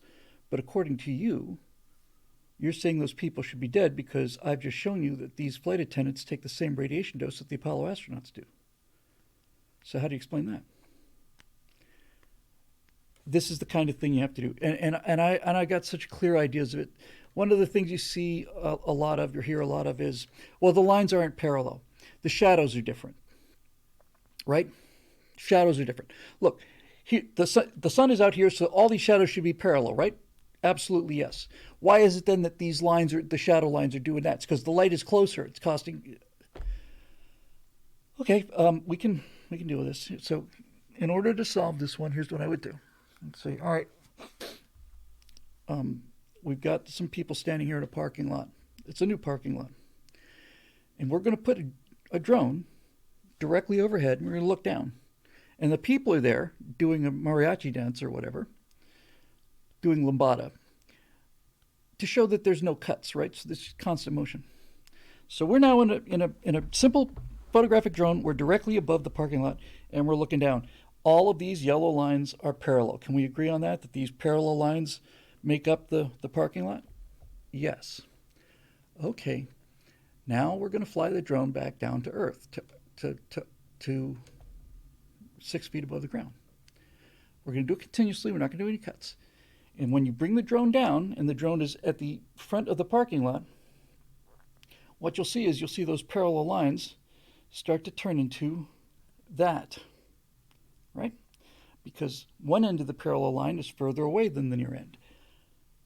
I can show you pictures of a parking lot from here using just about any lens and showing you that these parking lines converge. But the parking lines didn't move, right? The parking lines are still parallel, right? They just appear to converge because that's what perspective does to things, right? Yeah, let's do something different. Let's have a look at these two straight lines. They look straight on the video now? Yes. Okay, this is with a 200 millimeter lens. Now we're going to make it a 60 millimeter lens. We're going to make it a wider angle lens. We're going to just do it live. We're not going to change anything. And as we start to make the angle and angle and angle wider, these parallel lines are going to bend. And I'm going to show it to people. Show it to them. because once you see it in action like this, it's very clear. Everybody knows that parking lot lines look like this, that they don't look parallel, and everybody knows that they have to be parallel so you don't have a parking lot. Right? And Carlos says that the shadows weren't at different angles. Sometimes look, you have to grant them their premises. You don't have to grant them their conclusions. You have to grant them their premises, because if you say that they were parallel, then they'll trot out some picture and they'll convince you that, they'll convince the audience that you're nuts. So that's how you do that one. One of the most famous ones is just beyond belief, really, is how come the photograph of Buzz coming down the LEM, he's in shadow of the LEM. He should be pitch black. Why can we see him? That's actually an excellent question. No, that really is. That's an excellent question. If the LEM were out in the middle of space, just 10 million miles further along in our orbit, and the LEM was there, and the shadow was the side with the ladder on, and Buzz went down the ladder off into deep space, then true, he'd be pitch black. You wouldn't be able to see him. But he's not being lit by the sun. He's being lit by the surface of the moon. You see this panorama here? Yes. Why is the ground brighter than the sky? Because it's receiving sunlight and reflecting it back. He's being lit by the surface of the moon. In fact, interestingly enough, here's a little clip I'm going to show you from the guys who make Unreal Engine. Unreal Engine and other game engines have done astonishing amount of works in terms of visual accuracy. For them to create something that looks real, they have to understand how light works. So they decided to create a lunar landing scene. And they modeled the LEM, and they used physically based materials so that they behaved exactly the way they're behaving. And sure enough, Buzz is coming down the ladder. We've got the lunar reflectivity. The albedo is set correctly. And you can clearly see Buzz, but it's not quite right. He's not bright enough. We couldn't figure it out. And then they said, what are we missing? Why isn't this should match the photo. Exactly. That's what we're trying to do.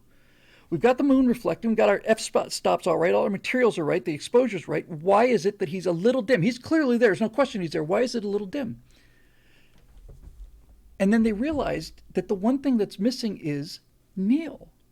Neil's white spacesuit was reflecting enough light back to make a difference. So anyway, now let's do some questions, because I'm got it out of my system anyway. I do have to add one more thing, because I know people want me to move on. I just got to get this out of my way. I just got to. This to me is actually, I think this is. I had this argument 10 minutes after I saw these comment streams, and I actually think I've never heard anyone say this. We couldn't have gone to the moon because we didn't have computers. Okay. Stay with me on this, because I think this is actually really quite good, if I do say so myself. Are humans capable of getting a correct answer in mathematics without a computer? If I add 2 plus 2 and it comes out 4, is that as true as if I hit 2 plus 2 on a calculator? Is that correct? Yes. And we can extrapolate that, right? If I took 672 times 496, enter those numbers on my thing, you get a little number on a little display. But it's possible to do that on paper, right? Yes. So computers don't reach a conclusion that humans cannot reach, computerless humans. They just do the calculations much faster, right? Right? Yes. All of these orbital motions of Kepler and Newton and all the rest of them spent most of their life doing the math and adding it up. The computer doesn't do math that's inaccessible to humans. It just does it faster. Much faster. So when you say that we didn't have the computing power to go to the moon, going to the moon, the actual trajectory is actually very simple math. It's just that it takes a little while to do it. So if we had to do this on the fly, you might have a case. In fact, when you had the terminal phase of the DART mission, where they're gotten to the impact point, when they finally got to the impact point, they had to have an onboard computer on the impactor to do the final last minute corrections, because they had to do a lot of math, do it fast. You needed a computer for that. Without it, you couldn't have done it. But if you're going to the moon, and let's say you know you're going to go to the moon, and let's say you've got 2 years to do the math of going to the moon, is it possible to do that before computers? Could Newton have done the math for going to the moon? He could have, because we use his theories in order to do it. And people talked about the slide rule. I bring it out just for fun. Is it just for giggles? Give me 2 numbers. Just give me a couple of 5-digit numbers. Just 2 of them. 6,296 times 720,422. I don't even know if that's a problem you can solve on a slide rule, but you get the point. And just watch them come up with it, right? So we have the time to do the math in advance. We've got the 3-day mission out there to keep checking the math. It's not that they didn't have computers, by the way. They just didn't have the computers that we have today. So if we have time to do the calculations, then the argument that we can't go without computers isn't valid. It doesn't make any sense, because computers don't do math that we can't do. They just do the math that we can do faster. They have to be able to do the math that we do because we program them. They're not accessing information that's not available to us. They're just getting information and results faster based on theories that we came up with without computers, that we programmed the computer to do faster, period. That's it.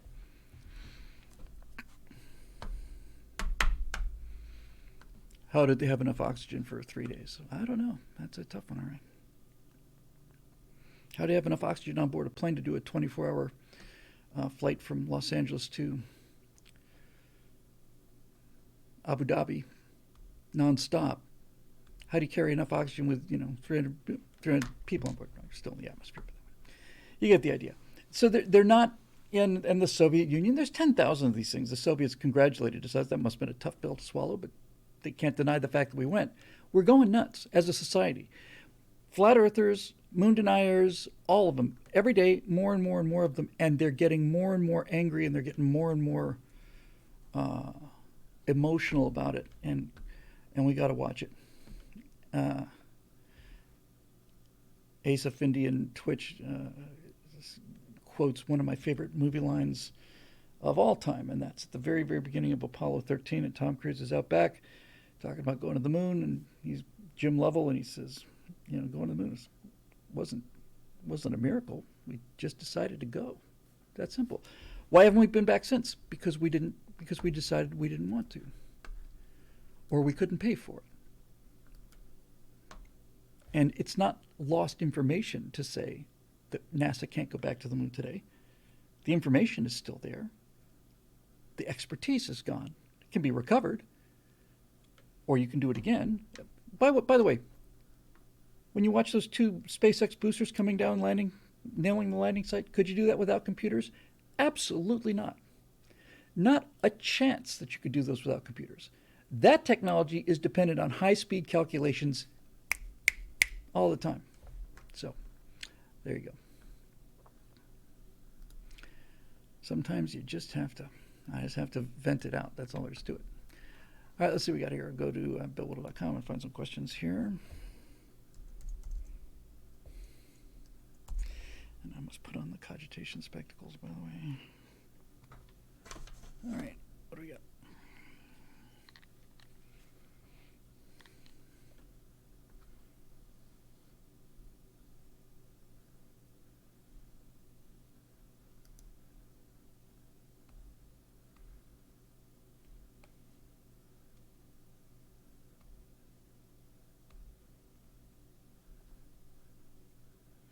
Working.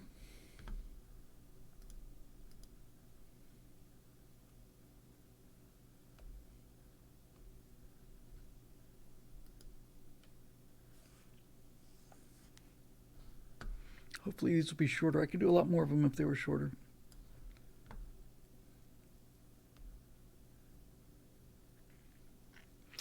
Got a question from Henry Lumley. I'll try to come back to that. And here's another SpaceX thing. Let's see if I got anything on the Trump thing that I haven't covered yet. I'll try to get all of them.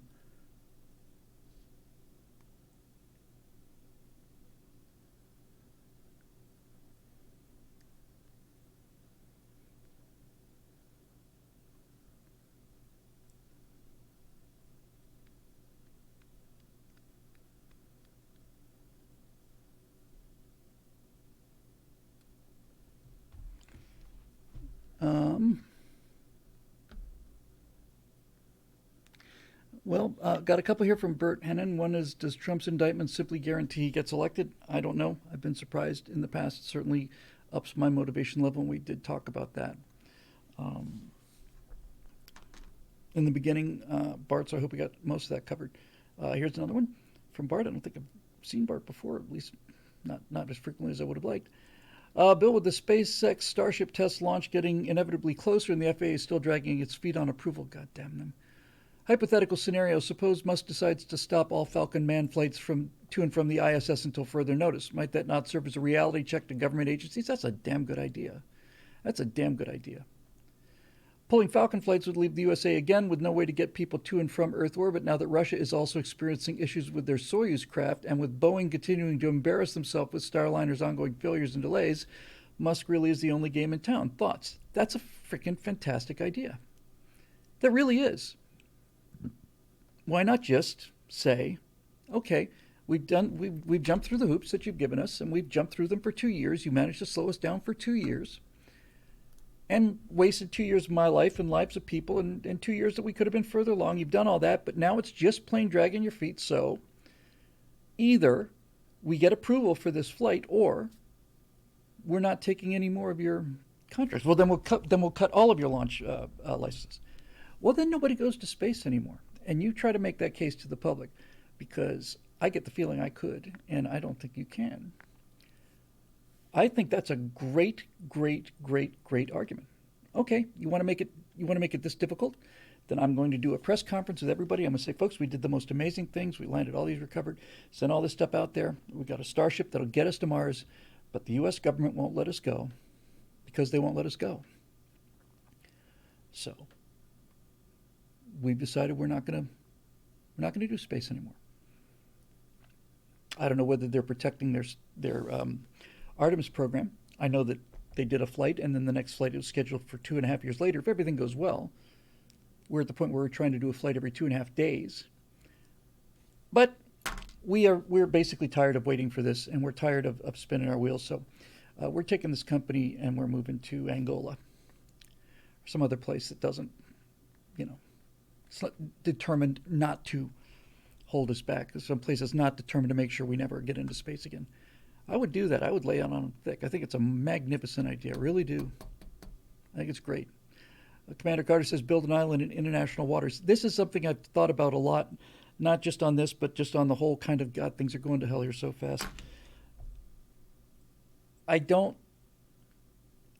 think that'd be an interesting question. I'm going to take the rest of the questions, but maybe next time. Is it possible to buy sovereignty? That's the entire issue. If you had enough money, you could certainly buy land, but could you buy sovereignty? Could you purchase an island or something like that whoever owns that territory, you give them a hunk of money, and it is now sovereign territory. You get a flag at the United Nations, and you get to send athletes to the Olympics. It is no longer, the Galapagos or Protectorate of Ecuador, I want to say, right? Nope. Can you buy it? I don't know the answer to that. Because that's the question. The question is not buying the land. That's easy. The question is, can you not just own it, can you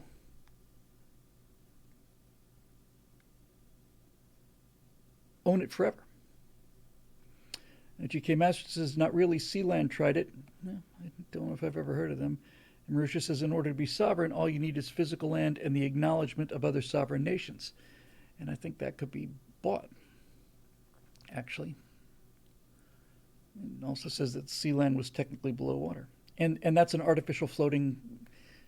I don't know sea land, but I'm assuming it's an artificial nation state. So, could you buy sovereignty? That's a really good question, actually.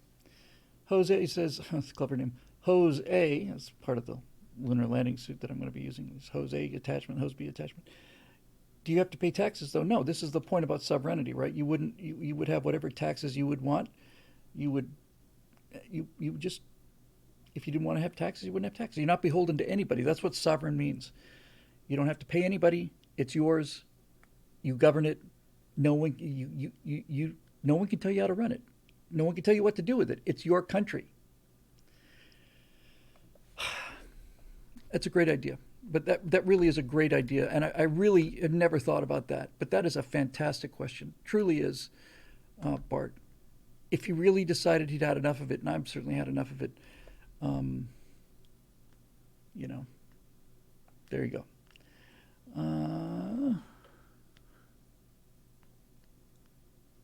Try, a bunch from Eric here, and I'm trying to see which one of these I want to like.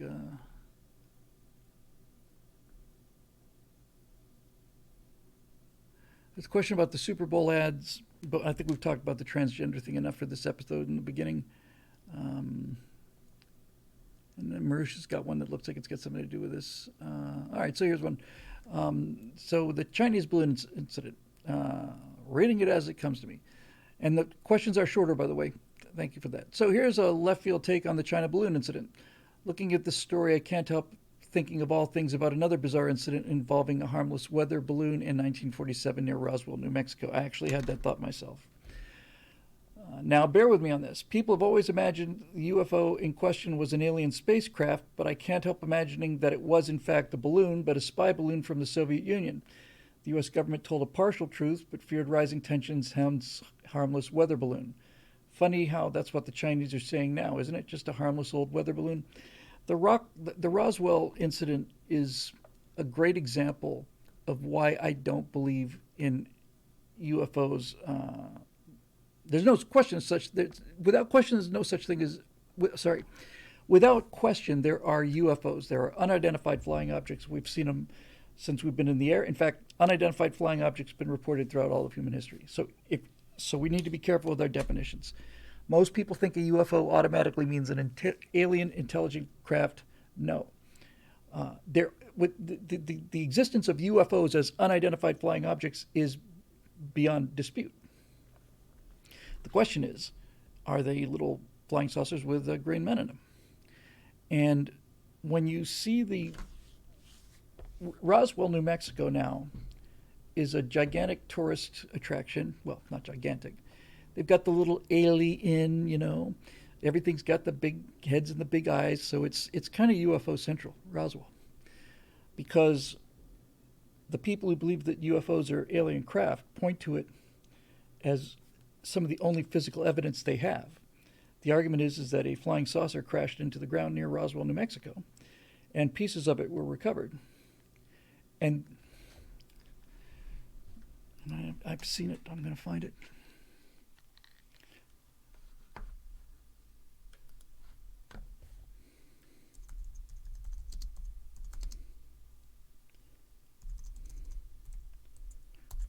Because to me, this is a good indication. Sometimes a person's rebuttal is, when their rebuttal is so weak, it's actually the best evidence you've got that they're not right.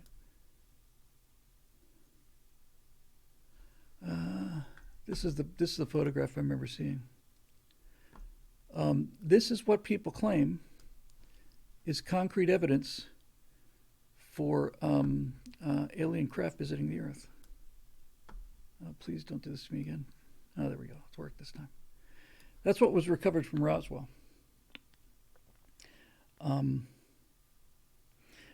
I've seen Joe Rogan. I forget the name of the guy he's had on, and I admire and like Joe Rogan very, very much. I think he's absolutely irreplaceable and just just a cool guy.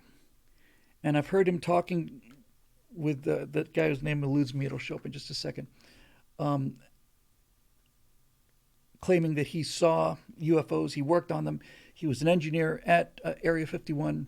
He saw the technology and he ran his hand across the surface and watched it levitate off the ground and so on. Okay, but that's something that I could swear to, Bob Lazar. I'm sorry, Bob.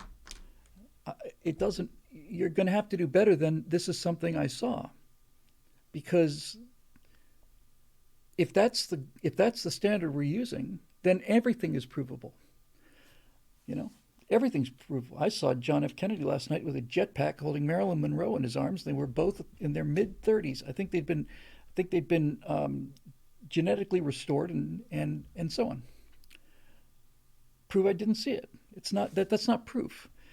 But this photograph that you see is, and people look at the shiny metal substance, and many of them think it's a UFO. It's a flying saucer. It's alien craft, and they believe this because they want to.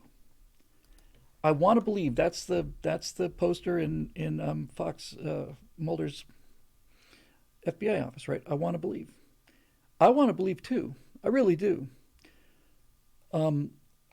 But that want to believe is kind of like what we were talking about earlier with Dylan and so on. He wants to believe very much that having facial surgery and hormones and so on and more surgeries to come, he wants to believe that that will make him into a woman that heterosexual men will want to date and marry. He wants to believe that very much. But that's not necessarily true. And one of the reasons that I feel that ultimately reality will win is because it's beginning to dawn on him that this is not true. But my point is this: you saw the picture, right? So again, I've talked about this so many times. If you really want to debate something that seems outrageous, grant the premise. Just grant it. Don't argue about it. Grant it. This is photographic proof that an alien crashed into Earth. This material. Okay. So, a couple questions for you. It crashed into Earth. Now, when a plane crashes into a side of a mountain like that, we call that controlled flight into terrain. It means that nothing wrong with the airplane. Pilot just made a mistake. So, was the guy flying this flying saucer? Was he drunk? Was he tired? Was the autopilot off? All of these things that we have with our primitive little ape flying machines are there to protect us from this kind of thing. Was it an engine failure? That'll be my first question.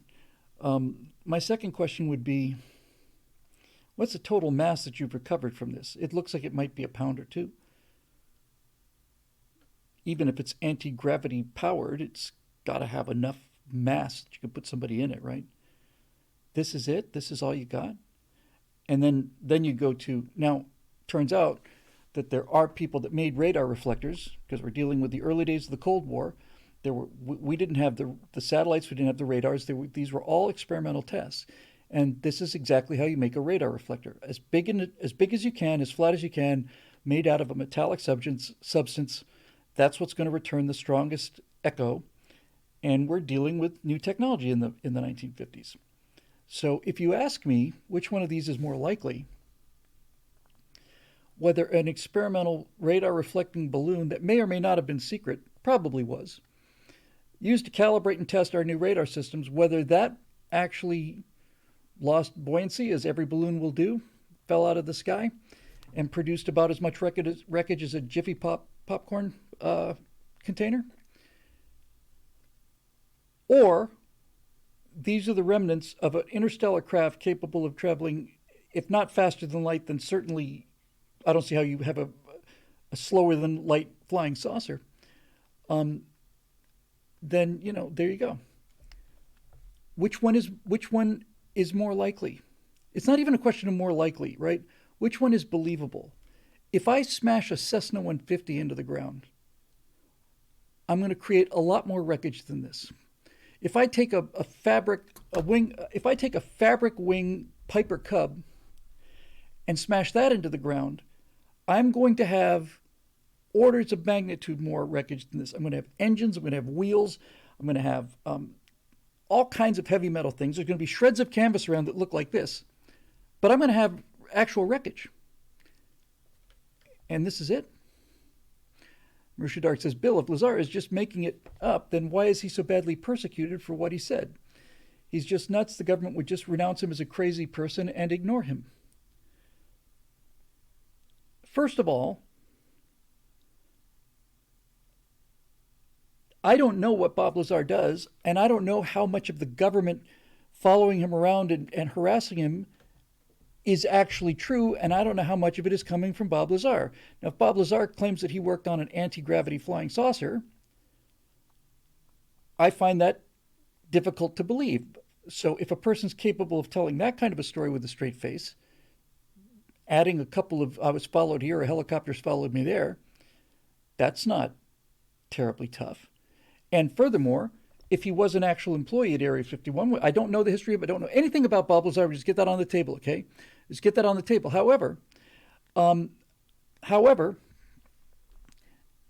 if he was in fact an employee at Area 51, then the government would be interested in him because there are a number of top-level government secrets at Area 51, and if this guy's running around and getting on podcasts and being seen by millions of people talking about stuff that he saw at Area 51, just because there aren't any flying saucers there doesn't mean that he could just simply go around talking about what he did see, right? So that's not an argument. It's not even close to an argument. It's the want to believe thing. It's what we talked about with the trans thing. And I'll give you a great example, okay? And by the way, as Joe Flink points out, how's Lazar persecuted? Haven't heard that one. It's kind of tough to say that a person has been suppressed and persecuted by an all-powerful government if they're on the Joe Rogan podcast talking about it. I find that to be a bit of a contradiction. I'll give you an example. I don't know if Phil's... You still there, Phil? Because we ran into this quite a lot as the professional astronomers that we were. Area 51, Eric Blake points out, that's where we developed most of our stealth technology. I don't know if Have Blue, the first stealth plane, was out of Area 51. Wouldn't surprise me. They sure didn't do it out of Palmdale, that's for sure. Okay, so here's something that I saw with my own eyes. And not only saw with my own eyes, experienced with my own heart. Okay, this is exactly how it happened. I was probably 14, 15 years old, maybe a little older, somewhere right around there. And on Friday and Saturday nights, we ran the Southern Cross Observatory on the roof of the Museum of Science and Space Transit Planetarium, which is located across from Vizcaya, right next to US 1, and very close to, relatively close to downtown Miami. We were up there one night, and somebody pointed at something and started screaming. Just with excitement. Squealing is probably a better word. Wow. Okay. What is it? And somebody said, look, it's a formation of UFOs. And I looked up into the sky, and I saw 9 or 10 diffuse, meaning not sharp edge, I saw 9 or 10 ovals moving at a relatively high speed in an arrowhead formation. Saw it with my own eyes. And I felt the way you would felt if you'd seen a flying saucer. It's real. It's real. I've been waiting for this my whole life, right? I've been waiting for proof of alien intelligence, has been studying astronomy, all the rest of the stuff. There is the evidence. All these people who've said they've seen UFOs, I now see a formation of these ovals flying over Miami. And how the hell do I explain that? They're in arrowhead formation. So, what do you say about that? I was delighted. I wasn't angry. I was happy. I was overjoyed. I was excited as they were. I really, truly was. And these things got closer and closer and closer to us. And I looked at them and looked at them, and then I saw these long necks coming out of the front, and I could start to see the wings. And it turned out that they were a flock of geese. And geese, certain species of geese, have white bellies and dark wings.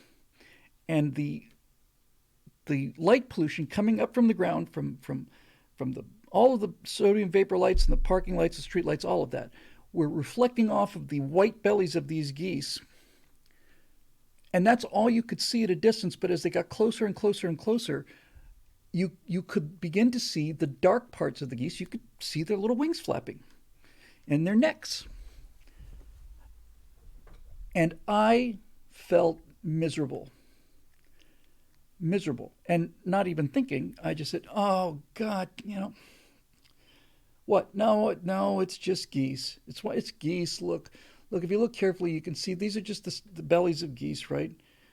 You can see, you can see their wings. And these people were really angry with me. Now, the big house, not seen the name before, can't recall anyway, asked the question of all questions. See, he's on to me. He's asked the meta question. Yes, they were geese, but were they earth geese? That I cannot confirm. And that, my friend, is what I've been spending my last 50 years doing, trying to confirm whether or not those geese that I saw were extraterrestrial geese or simply earth geese. I know they can't be regular earth geese. They can't be. So it was a great example, not only of other people having the reaction, I had the same reaction myself. I saw it again around the same time. A couple years later, we had a guy who worked at the Miami Planetarium. We used to, because we were so cool, such chick magnets that on Friday and Saturday night, if we're not sitting up there on telescopes, listening to the universal, listening to the atomic clock broadcast from of the universal time on AM radio, I want to say. Just sitting up there for, I don't know, 4 or 5 hours and nothing to do but beep, beep, beep, beep, beep. Hang on, guys, this is going to be the hour. Beep, beep. At the tone, 9 hours, 00 minutes, coordinated universal time. Beep, beep, beep, beep, beep, beep. That's what we did. What a thrill. So there was an astronomer there, a bunch of amateur astronomers, and one of them worked at the planetarium, and I liked him a lot. He's a great guy. Cuban guy named Tony, and Tony came in to his work thing vibrating. Dude, what's the matter? I was there. I was out in the Everglades last night. Yeah, I couldn't go. What was it? I saw him, Bill. I saw the UFOs. I saw them. I saw them in the sky. And I can't tell you. They're moving. They're zigzagging, doing all of this stuff. And again, hang on to that thought, monk in training. Again, I thought, really? Thank God. So I went out the next night with him and a couple other people who were there. Went out to see it, right? And then, as usual, I'm thinking, we're going to see him any second now. Because Close Encounters of the Third Kind, I saw when I was probably 16, 17, 18. I was 18. And it blew my mind. I loved it so much. Just loved it. And the whole country was UFO crazy at the time. Loved it. When those things come around the corner, the first time you see them, they go around the corner, the little bend there, and then off into the sky, and the police car follows them out there. I would just took my breath away. Loved that movie. So I went out there expecting to see this, based on what Tony was telling me. So we went out there, and it's getting to be the end of the night. It's probably 4 or 5 o'clock in the morning, getting half an hour away from the sky brightening up. And I thought, well, of course it's not showing up tonight. Tony got to see these things. I don't get to see them. I never get to see them. And just as we're getting ready to pack up, he says, there it is. Where? And he points to this thing, and it's a satellite. It's just a satellite. I said, Tony, it's a satellite. He says, no, it's moving back and forth, it's moving. And he worked at the planetarium. We did a show on UFOs. Trying to remember the term. I want to say it's autokinesis. Did a show on UFOs, and normally you have the stars on in the planetarium, so you got 300 people sitting in a dark dome, right? And for this experiment on UFOs making these rapid changes in direction, what we did was we turned off all the stars and we put a little grain of wheat bulb. That's before LEDs, kids. Just a tiny little incandescent light bulb called a grain of wheat bulb because they're about the size of a grain of wheat. put it in the hole in the dome, ran some power to it, hooked it up to the console, and basically we said, all right, we're going to turn on this light, and we want everybody in the audience to watch it very closely. After a few minutes, we're going to start moving this light, and we want you to see if you can imagine, keep track of the direction that it moves. Ready? Okay, go. And so we let people stew for 4 or 5 minutes, something like that. And then we brought a little bit of lights up, and we said, so how many people saw movement? All of them. All of them. I said, okay, well, here's something you might be interested in. Then we turn the grain of wheat light bulb up real high. So that light is wired to the dome. The light didn't move at all. It didn't move at all. What happens is your eyeballs move. You have they tend to drift, and the longer you go without having something to focus on, kind of the looser they get around the gimbals like this. And because you've got no other frames of reference near it, it's called autokinesis. You begin to see motion in something that's not moving because you got no other reference for just you and the dot. And when your eyes start drifting, you start thinking the dot is drifting, but it's not true. And that's what he saw. And I thought he was trolling me. I said, well, I want to see what you came in screaming about. I said, that's it, don't you see it? I said, oh, for the love of God, Tony, you want to believe. You really, really want to believe. Just as a very quick aside, AOC says, I've seen the ISS go over with my bare eyes. There's a great app called I Live and Die by this thing. It's fantastic. They make a great planetarium app too. Go Satwatch, it's called. There it is, upper right-hand corner. Go Satwatch. And basically what it does is it'll show you the position of everything, and this is the eye. Yeah, so it shows you where every satellite is, and you can, and it will show you what's coming over, how bright it's going to be, and so on. So the ISS, when it goes right overhead, is damn bright. It's brighter than Venus. I want to say it's a -4 magnitude, something like that. Those giant solar cells reflecting a lot of light. But yes, Coconut ED5 Winds got to it before I did. He says the coolest thing I ever saw was a Starlink constellation. Yes. Was it Starlink? No. Oh, because those things you can see spreading out on a line. I'm sorry. I was thinking of, what's it called? Iridium. There's something called an iridium flare. Way before Starlink, they put up a series of much, much, much bigger satellites further out called the Iridium system. And it was a satellite telephone network. And because of the nature of the design of the Iridium thing, it had a single solar panel, I think it was oval, and at an angle, but it was completely flat and extremely reflective. And so you could see the Iridium satellites just like any other satellite going overhead, but every now and then, and GoSatWatch would predict them, every now and then, they would be in a position where the sunlight would reflect off of that satellite directly to you, and for about 5 or 6 seconds, those things got to -12 magnitude, which is pushing as bright as the moon. And so you can track the satellite. You want it because you're looking like any other satellite, and then all of a sudden it gets bright. Oh my God! And then it's just gone like that, just like that. That's really cool. Good, really cool to see. Iridium flares, and they'll be up for a while. So if we blow this whole thing and our caveman descendants are out in the sky at night, then we put up something there that's going to get their attention. Okay, let's see here. Jazer McFarlane. Cool name, hi Jazer. That's a very cool name. Never heard that before. Hello, Bill. Safety first has been lip service from every politician and anyone in leadership. I did a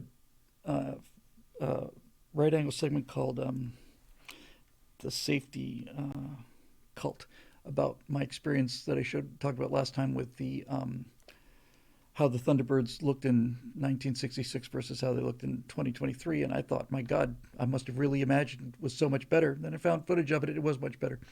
Much better. To set everyone's mind at ease, they lead with the phrase safety is our priority. I always wanted to believe them growing up, but after I became an adult with a family, I realized doing the activity is far more important than being safe. Yes. John Lovell, Warrior Poet Society founder and former Army Ranger, posted a video called Safety Third I thought that was done by, it may be the same video. I know Mike Rowe did this subject called Safety Third. Number one is the mission. Number two is the cost. Number three is how do you do the mission within budget as safely as possible. When people in power change to safety third, the delusion of absolute safety fades away and you're capable of understanding genuine risks in life. Yes, perfect, exactly, perfectly said. Question, how much does it have to cost in order for people to take risk into account properly? How many school shootings does it take for leadership to acknowledge that no one is completely safe ever? And how should you budget your life risk accordingly? Thanks, I love and respect all of you. Thank you very much for that, Jazer. That's a great question and a great subject. I get the exact same way. Roger Ball. Oh, hang on to that, Monk. Now let me deal with that first, and I'll come back to this. Because when I was talking, I'm off of UFOs. I want to deal with this now, but we have a super chat from Monk in Training, and a couple of people said, "What about that footage of the UFO taken from the fighter jets? It's something small, low, and hauling ass over the surface of the water." That, I believe, is actually genuinely an unidentified flying object of artificial origin. I don't believe it's from another planet. I believe that they might have stumbled on, or perhaps their perfect pilot vision, damn those kids, caught something that's out there floating around. I suspect it was some advanced form of drone, because it didn't apparently have wings on it. There was one thing that led me to believe that it wasn't very big, however, and this is why I don't think it was big.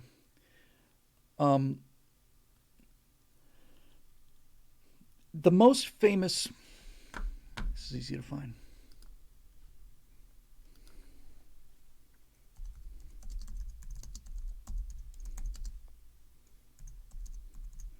So one of the most, I'm not saying these guys were fraud, but this is one of the most famous fraudulent pictures ever taken. Yep. Okay, so, oops, come back here, baby. So everybody's seen this. This is why I think that the things that the fighter jets saw was not an alien craft, or I know it was an alien craft. This is called, oh God, why do these things come in so small? It's called the surgeon's photo.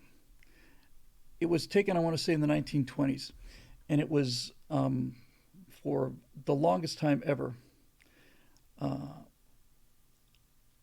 listed as the best single photographic proof that the Loch Ness Monster was real. And I'd seen this photo 100 times, and when I was younger, I thought, wow, what else do you need, right? Now, it turns out that this is a fake. And we know it's a fake because the guy who took the picture, the surgeon, son, trotted the thing out and showed it to people. This is years and years and years after it became one of the most famous pictures of the world. So here's basically how it worked, right? So apparently it moved through the water. Now that thing beneath it is a little wind-up submarine. We used to have those toys when I was a kid. They would clockwork submarines in Bermuda anyway. You'd open the top, you'd crank the clockwork, you'd pop a cork in it, and the thing would start going through the water. The dive planes were aimed downward, so on. So this kind of mechanical little boat thing is not uncommon to me. However, back to the point for a change.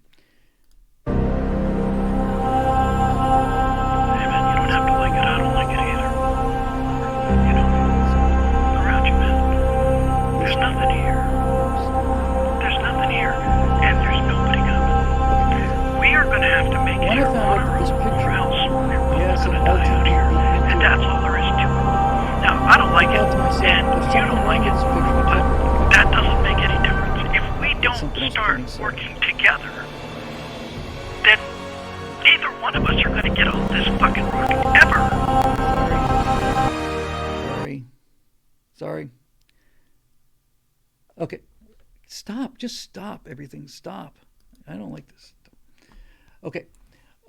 Something's wrong with this picture. And you know what's wrong with this picture? I didn't know it until somebody showed me the fake. This creature is about this big. It's really like this big. I know. I'm sorry. I had the moon video playing. My bad. I didn't realize it at the time. Didn't have these things labeled. So it's about this big. It's like a rubber ducky. It's about that size. So what happens is when you look at that picture, you think it's real, but the waves are out of proportion. Do one by one this time. In other words, the waves look like ripples because they are ripples. They're ripples. They don't. If that was a full-size monster, the whales would be much smaller. This is why the one thing that looks just awful in terms of movie making are miniature boats, because you can slow it down, but you can never get the water to do what the water's supposed to do. A little splash is very different than a tsunami, and you can't fake it. You can't get a big old tidal wave on something that's small. So Mr. Batsu says, where's the scale reference? There isn't one in terms of like a yardstick, but I can tell you, looking at the water, that those are ripples and those are not waves. I've seen plenty of waves that don't look like that. Those are ripples. So this thing was wrong scale. Fooled people for 70 years or something like that. Okay, so I think that those things that those guys saw, based on the scale of the water and the fact that they were below them, is telling me that it is much smaller than something big enough to hold a couple of people in it. But I think they definitely saw something real. They got good footage of it. It's the most compelling UFO footage I've ever seen, but it doesn't make the case for it being alien craft. It does make the case for hopefully the fact that there's some cool stuff going on out there that I didn't know about, and maybe it's not as freaked as bad out there as I thought it would be. All right, so back to the questions here.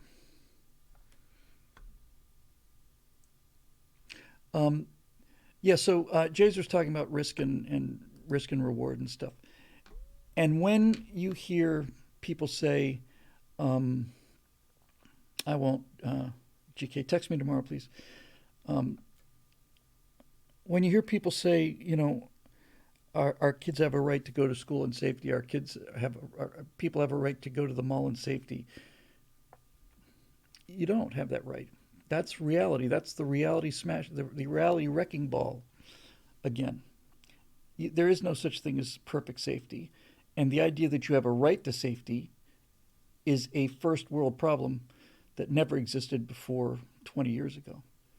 You don't have a right to perfect safety. The world is not a safe place. You can make it safer, and you can certainly produce pockets that are extremely safe by human standards, but it's never perfectly safe.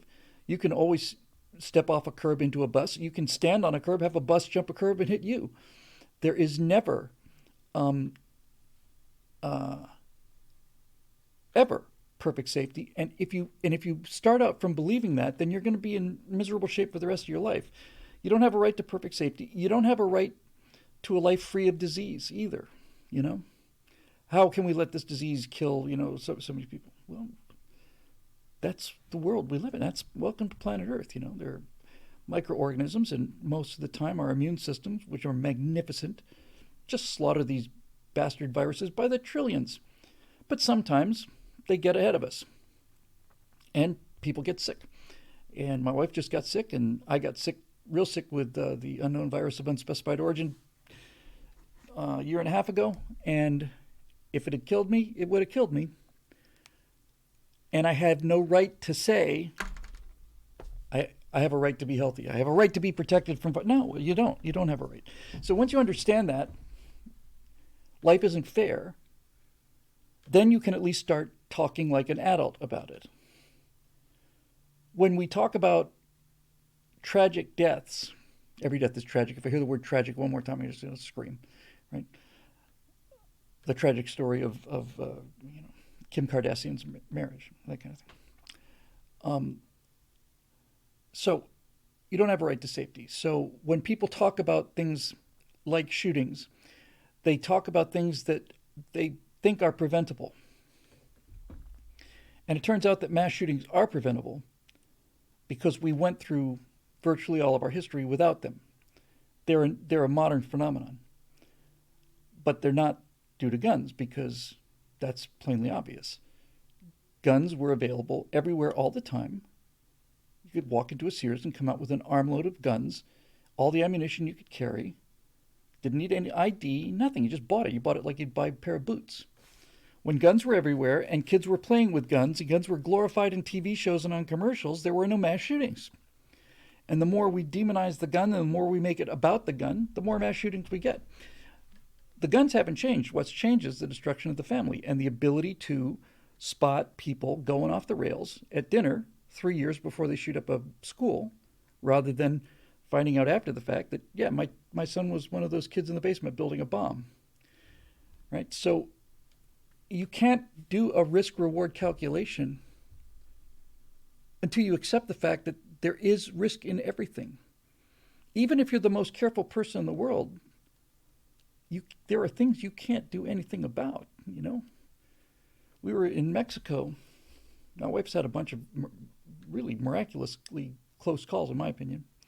And I'm not going to get into that, but they've been quite shocking.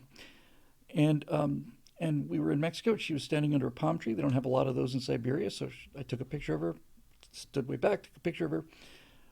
Next to the palm tree, she strikes an attractive, beautiful pose. I snapped the picture, and then 3 seconds later, while she's still standing there, this coconut falls out of the tree and misses her by about that much, just almost grazed her shoulder. For those of you not familiar with palm trees, coconut palms specifically, when you go to the supermarket and you see a coconut, every time you ever think of a coconut, oh, a coconut, little brown thing like this, about this big with little fibers all over it, you know, you crack it open, there's a meat. Yeah, that's the actual coconut, but surrounding the coconut is this enormous husk, which is a son of a bitch to get through. I mean, you burn 400 calories just putting a hole in the husk, let alone taking it apart. Getting a coconut out of the husk is tough. Anyway, these things are decent-sized bombs. They're pretty heavy. You drop one like that onto somebody's head from a height of a tall coconut palm, you're very likely to kill them, right? Very likely. Numbers of people are killed every year by falling coconuts and things like that. It's not high among your list of things to be afraid of in this country, but nevertheless, they're there. We worry about shark attacks because most of us at least see the oceans. Some of us swim in the oceans.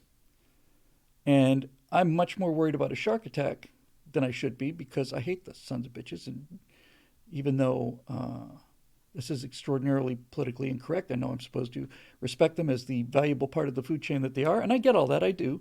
I really genuinely do. So I'm not saying I'm going to do this or that I should do this. I'm just saying I want to do this. See, there are things I want to do that I don't do because I know they're bad. I just want to do them. And what I want to do is I want to get in a big honking boat, like a destroyer or something, really. Something that's like, you're going to need a bigger boat. I want 2 orders of magnitude bigger. Then I want to just chum the water out there and just pour buckets of blood out there. And I want to sit on the edge of a U.S. Navy destroyer or whatever you got with a 50 cal. And I want to blow the living crap out of these things. I want to kill as many of them as I can, especially the great whites. I just like to just riddle them with bullets. I just like to turn them into mulch. Because I hate them. I hate them. And I want to see that very much. I know it's not right. I know it's not bad. And I know it's bad. I know it's not fair. All that. I get it. I just want to do it, but I don't. I just think about the horror of it. Anyway, my point is I worry about shark attacks when I'm in the water, even though the chances are next to nothing. But the number of people who are killed by crocodiles is, I don't know if it's an order or two orders. Usually there's 1 or 2 fatal shark attacks a year. Something like 150, 200 people a year, I think, something like that, are killed every year by crocodiles. I don't worry about that because I don't see a lot of crocodiles. And this reminds me of, this is the hard part of, about being a conservative in this pop culture. So many of the people who I just that Dave Big Booty got it right. I need the GAW-8. I need the gun that the A-10 is built around, and I want it on a gigantic pivot, right? And I want it perfectly balanced. And then I just want to take that GAW, that Avenger cannon, and I don't think it is the Avenger. You just take the GAW and just mulch the water. Just turn it pink. But I'm not so worried about crocodiles. Anyway, one of the tough things about being a conservative is you see and hear people in show business who you just love and adore. You just love them. And then they turn out to be like the biggest progressives ever. And you just want to go, oh, okay. So one of my favorite comics, one of the funniest guys in the world, I think, is John Mulvaney. He's just hilarious. He's very, if you haven't seen him, he's very clean cut, wears a suit and tie. He looks like he's 11 years old. And he had a line just came out just out of the blue. He said, growing up, it turns out that quicksand was not the threat that I thought it would be when I was a child. I just thought that was hilarious. I thought that was just absolutely hilarious. And a great example of this. Yeah, quicksand was not the threat I thought it would be growing up. It's different now than it was back then, but virtually every show you ever saw that was out in the wild, certainly in the jungle, number one killer is quicksand, right? You fall into that thing and boom. Turns out quicksand's not so much of a big threat.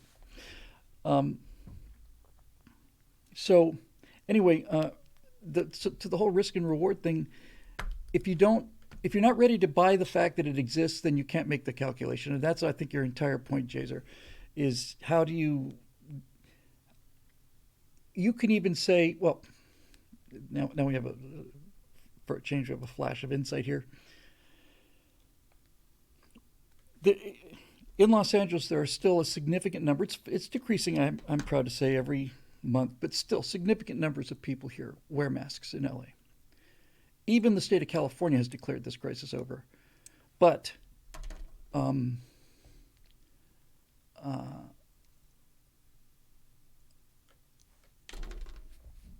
the hell was I? Yeah, so a number of people are still wearing masks. And these are people who are so risk obsessed. A lot of it is virtue signaling, I get all that. But what they're telling themselves is, I'm going to keep wearing the mask because Dr. Fauci said the mask protects us. Yes, nobody else is wearing the mask, but the virus is still out there, so I'm going to be safe. Now, that's what they tell themselves. The actual motivator of this is they like hiding behind the masks. They like not being, they like their facial expression not being seen. They like being behind a mask, and they like showing people that they're one of the good ones who do what the government tells them to do. But I see these people, and I see families with children, 4, 5, 6 years old, at the airport. Everybody, even in Los Angeles, everybody's just sitting there, and you see this family walks in, and it's like, oh, progressives, mom and dad, which itself is unusual, and 3 kids, and they're all wearing the the F9, I forget the name of the mask type. I'm glad I've forgotten it. They're wearing their professional masks, and I'm thinking to myself, first of all, what do these kids think about the fact that no one else is wearing the mask? Do they get teased about this? And secondly, kids need to see faces. Their parents are condemning them to 15 IQ points being gone and all kinds of behavioral issues because the parents are so terrified that the ambient level of risk has gone up microscopically. What a N95, thank you. Honestly, it's like, well, there's this virus out there now. Yeah, okay. I've been saying this since the beginning of the pandemic. Yes, there's a new way to die now. Exactly. It's not very likely. It's extremely unlikely. In fact, if the kids are kids, the chance is 0, right? And your chance as a person in your 30s or 40s is essentially 0 of dying from this, especially since you don't have any comorbidities. So I don't need to go into all that again. But what they're basically saying is we have to be careful now because life is more dangerous because this virus is out there. And I look at this and I say, okay, so you've got a 99.999% survival rate. That includes the people with the comorbidities at this age. And you're going to take away the ability to read faces because of that? Yes, there's a new virus out there, but you know what's not out there? Yellow fever's not out there. Smallpox isn't out there. Scarlet fever's not out there anymore. All of these things are gone. All these things used to slaughter millions, millions, and millions of people. Gone. Gone. And we act like we have a right to be, well, there's a disease we haven't eliminated yet. Outrageous.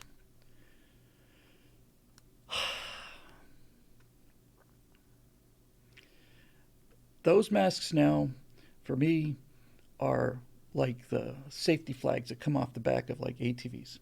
When you're doing the dunes, and I've done the dunes out in Oceania, incredible dunes. And you can't see over the dunes, so they have these super tall flags that are just waving, telling you there's a vehicle there. Whenever I see the person wearing the mask, to me is like that's a warning flag, safety flag right there. these people are advertising that they're nuts. Richard Dark said, what if I told you you're actually harming your child and making them less safe by doing what you're doing? They would tell me to F off and mind my own business. They'd probably be right about that. And at the same time, they would know I was telling the truth. But they couldn't. It's like the residents of San Francisco. They can't square what's before their eyes with what they want to believe. So they go through life believing both of them. Or telling themselves, no. There's Dr. Fauci. We trust Fauci. Trust Fauci. Not only I had to wear one again when I took Natasha to the hospital.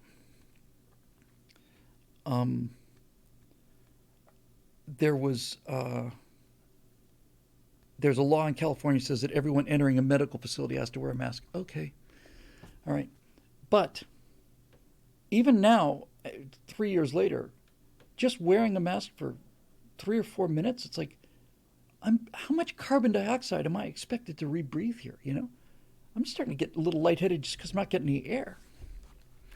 All right. Yeah, there are studies that are beginning to come out. We're going to see these studies for the rest of our lives and our children's lives as well. This COVID cohort, has suffered irreparable intellectual and emotional damage, not because of the virus, but because of the reaction to the virus by people who knew full well that they stood no chance, that these kids stood no chance at all of contracting this virus. They did it for political gain and for power, and they have condemned hundreds of millions of kids around the world to stunted lives because of their politics. That's the left. I'm going to do Marusha, and it's because it's the third time asking, and then I'm going home. I'm not going home. I'm staying here for another hour, posting the right angle, then I'm going home. Topic. I like that. It's got a real kind of a point counterpoint thing, you know. It's like, we're not messing around now. No preamble. Topic. Invading Mexico. Third time asking. Helvetron to you as well. Bill, wondering what your thoughts are on Marjorie Taylor Greene and Dan Crenshaw putting forth a bill that would effectively declare war on the Mexican drug cartels. My libertarian side is highly anti-war, and that includes the war on drugs and various adventures in the Middle East and Asia. However, fentanyl is somewhat of a different animal. It seems like we're being invaded by a neighbor from our southern border, aided by China, that is intentionally murdering our citizens, and the corrupt Mexican government is either powerless to do anything about it or otherwise actively enables it because they're getting paid for it. It's coming from the same account that Joe Biden gets paid from. I know that even Thomas Jefferson made active war against the Barbary pirates who terrorized American merchant ships and was the closest we ever came to an anarchist POTUS, whereas collective defense of the homeland is a lawful constitutional act, and this declaration is being procedurally initiated by Congress rather than the POTUS, I'm inclined to allow it. What say you? Should we finally bite the bullet and clean up the mess in our backyard once and for all? Or is there a way to still deal with it that doesn't involve a military action? We should have been dealing with this as a military invasion for the last 10 years, if not longer. Once again, it's our fundamental decency, right? It's like, we don't want to turn tanks and machine guns on people, especially unarmed people. And we don't want to, and we won't. We shouldn't. We shouldn't machine gun down people who are crossing the border. That's genuinely what Nazis and fascists do, right? But I'm not talking about them. Those people need to be deterred with a wall so that the ones who really, really want to come to America are ready to spend 3 years or 4 years or 5 years doing the paperwork and come in legally, like we had to do with my wife. So yes, so the people coming across looking for work and all the families and all the rest of it, you don't use military action against those people. Even today, you don't use military action against those people. And even knowing that, if you fire a couple rounds at a couple people, you probably won't have this kind of problem. You just don't do it. Okay, you just don't. We do not open fire on unarmed civilians, period. There's better ways to do that with the immigration problem. But the cartels are a whole nother story. I remember when Obama was president, we did a number of things about this. It enraged me more than anything. There were Mexican drug cartels operating inside the United States, 70, 80 miles inside the United States. And the response of the federal government to this invasion was to put up signs saying, warning, this area is dangerous. Do not enter this area because enemy drug cartels may be operating in the area. And I'm thinking, that's it? Well, of course that's it. That's the Obama solution to things. That's the progressive solution to things. You want to get rid of something? Put a sign up. No guns here. Gun-free zone. Can't shoot up this school. It's a gun-free zone. Okay.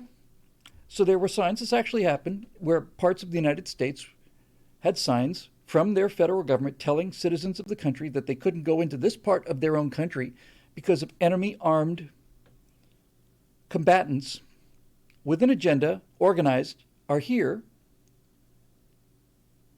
and they're ready to kill us if we get in their way. We have extraordinarily sophisticated imaging technology now. The southern border of the United States should be patrolled 24/7, 24/7 by a string, a chain of unmanned drones, constantly, right on the border, not in Mexican airspace, but a couple inches inside of ours, up and down the border, night and day, patrolling, patrolling, and patrolling. And when we find a group of people who are heavily armed, especially if they're only heavily armed, then ideally we'd have, because you want a human in this loop somewhere, ideally you'd take some about to be retired Apaches or some old Cobras or something like that, something, attack helicopter. And you see an armed party coming into this country like that. You fly out to them. You get on the radio, on the loudspeaker, tell them to stop. You put a couple of rounds in front of their truck. And if they keep driving, then you put a hellfire on them. That's if you can confirm that they're armed combatants. If they're people with weapons coming into our country from another country, give them a warning shot. We're nice people. And if they don't stop, then put a hellfire on them. And if you do this 3 or 4 times, you're going to find the problem will get much less. If you do it 7 or 8 times, you're going to find the problem is over. If there was ever a justified military action, it is defending your own country against invasion. There's nothing that is more morally clear than that. Right? So, these are armed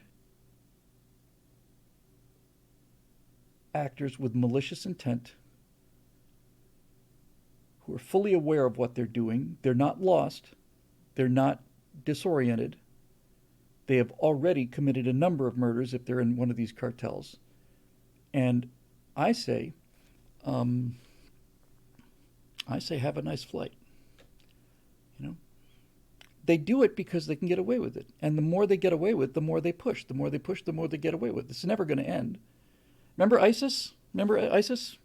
All those people that they were sawing the heads off of once a week, or all of the people who they had lined up on the beach in orange jumpsuits, shot in the back of the head, or had their necks wrapped with det cord and decapitated to get pointed. Remember them? Remember how Barack Obama couldn't do anything about them? We warned the convoys. ISIS, we see you're making a convoy out there. We're required by the president to give you a 45-minute warning in order for you to get all of your Muslims out of the way and clear the area. So here comes your warning. In 45 minutes, we're going to open fire. Well, the convoy's gone. Well, what a surprise. This actually happened. I didn't make this up. And that's what happens when you've got a guy like Obama who is on their side. And then all of a sudden you elect a president who's on our side, and he drops the largest non-nuclear weapon in the inventory on a remote target that didn't deserve that kind of weapon in terms of military necessity. He just said on his second day, here's the biggest bomb we have without going nuclear. Thermobaric weapon, killed, 30 of them or something. And that's the end of ISIS. It's the end of ISIS because when people realized that being part of ISIS was going to bear consequences, unpleasant ones, then they stopped joining ISIS. When there are no unpleasant consequences, they get to run around in a truck and fire machine guns and shoot civilians and rape women who, of course they want to be a part of it. They get celebrated, they get paid, they get to do all these things that they want to do. And then, of course, it keeps getting stronger and stronger and stronger. You kill a few of these people, then it alters their risk-reward calculations. I've been to CENTCOM in Tampa. I've been to the control room, the big board, the war room in CENTCOM, which is a pretty hot command these days. It was always a backwater. Now CENTCOM for 20 years, 30 years now has been where all the action is. And before they brought the visitors in, they had to sanitize the place, which means that they had to make sure there was no sensitive data on the screen and stuff. And when I was finished and saw how cool it was, they had to sanitize the place after I left as well. But basically, I'm looking at these people, and some woman who's a major, lieutenant colonel, brings out a tub of chicken salad or something, and she's having her lunch. There's some stuff on the screens. And the people who were there told me about what was required in order to launch a lethal strike. And it seemed extremely reasonable to me. Back in Obama's days, you had to tell them you're coming and give them warning. By the way, in Vietnam, these were the rules of engagement under McNamara and Johnson. The air rules of engagement I know a good deal about, but the ground rules of engagement said that you couldn't shoot at a guy who's running away. If he was running away, you had to aim for the legs. You couldn't open fire on a guy unless he opened fire on you first. You had all of this stuff, right? Just all of this stuff in an active war zone. Insane. But at CENTCOM, they basically said, we see a target. We have different teams that go to work. We have guys that identify the individuals. We have guys that connect them to other individuals. We have people that are specifically looking for unarmed civilians. And if we have a group of 9 terrorists in a van and 1 unarmed civilian, then we don't hit the van. I thought, good. That's the kind of country I want to belong to. But when there aren't any women in the van, they were killing thousands of these guys. And they needed it. I talked to people who said that they'd been in that very room where I was in. And all of this stuff you see from like Gulf War, the real blurry kind of, night vision stuff, or, just the, Gulf One kind of, phosphor-y kind of fuzzy image. He said, no. These predators, we get 4K high definition video. And he said, many people there said, there have been many times when we've been in there where we've had to expend the ordnance on a predator or a reaper or whatever, and we're waiting for the next replacement to come on station. And so we're up there, we can see everything, we've got no weapons. I said, we've seen these guys take women out and watch them rape them in front of our eyes. There's not a damn thing we can do about it. Nothing. We watch them rape people, we watch them murder people, watch them cut people's heads off, we watch them decapitate them with swords, we've seen them torture people, and we have watched them from the sky and can't do anything about it until the new replacement comes online. And when that second drone comes online, then we can take these pictures, and it has to go to a general on the scene. They have to go, they have to prove, the burden of proof is on CENTCOM. It's not like, hey, these guys look suspicious, they got AKs, let's blow them out of the water. No, CENTCOM has to prove, is this person there? Yes. Can you match the face? Yes. Is this a guy a known terrorist? Yes. Are there any civilians that are being hurt in this? No. If it's yes, then we don't shoot. On and on and on. Till finally, if everything's go, then off the rail it comes, and that's the end of that problem. It got to the point where they were telling me, they have nothing to prove to me. These are just regular Americans who just happen to be in uniform, saying, yeah, we're at the point now where they don't move in the daytime at all. And they don't move at night either. The only time they can ever leave the house is if it's overcast, solid overcast, low overcast. It doesn't happen too much in the Middle East because we know where they are and we're watching them all the time. And it's that's how the good guys work. That's what the good guys do. And we should be deploying that exact same technological ability and that exact same structural safeguards to make sure that there aren't any accidents that we regret.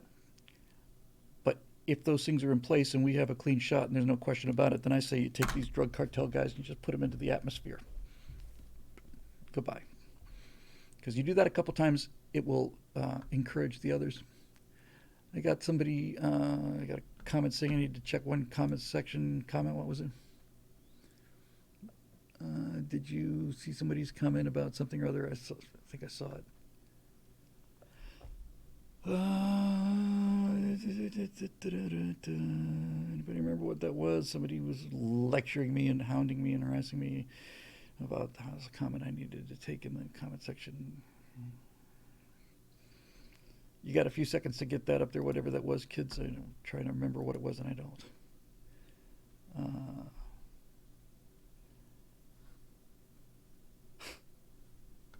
David Booty has a line in quotes. I don't know what it's from. Never heard it before, but the quote is, I said a warning shot. You shot him in the head. Yeah. Now his friends are warned. Yeah, vaporized terrorists will add to global warming. Well, you know what? In that case, then we'll just pay Al Gore some carbon credits and we'll offset that. I'll pay for that out of my own pocket. And by the way, yes, there's carbon added when you blow them up, but think about all the carbon dioxide that they won't be emitting for the rest of their lives. I think it's probably a net gain for the carbon cult. I'm running out of time and stuff here. I think somebody said I should go back and get this comment, and I didn't, and I'm just going to have to let it go. I'm done. Sorry. I have time to go home. I have time to stay here. Oh, about James O'Keefe. Okay. I remember that. I will indulge you. I shall indulge you. The pleasure of it. Oh, it's Henry Lumley. Well, I wish I'd realized that at the beginning. I've just done that automatically. Thank you again, Henry, for all the excellent work you do on our behalf, curating this whole thing. I'm very grateful and always have been. Bill, any thoughts on the return of James O'Keefe and his new O'Keefe Media Group and their newest video exposing the DNC online funding organization Act Blue as a money laundering scheme? If you've not seen it, to sum it up, people who made small and frequent donations to Act Blue have apparently been making hundreds of thousands of dollars of donations by making hundreds of small donations over the course of years. Some of these people had, according to official public records, made up to 10 donations per day for years. It really feels like a throwback to O'Keefe taking down Acorn. If James is successful at getting Act Blue at least audited, if not outright shut down for money laundering, it would be a huge blow to the DNC's funding mechanisms. James O'Keefe, I think, is the most important piece on the board. He's certainly one of the three most important pieces on the board, and I admire him. I don't know him well, but when we do meet, we're just on very good terms. I respect him enormously. The problem we're in today, Henry, is not that we can't find the evidence. That would be a genuine practical problem. We suspect somebody's doing something wrong. We don't have any evidence. Our problem today is we have so much evidence we don't know what to do with, and no one will prosecute the case. Because if you take over the Justice Department, you've taken over everything.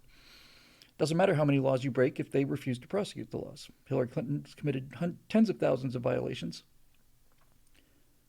And if you don't prosecute, then you might as well just wear a wristband that says I can do anything.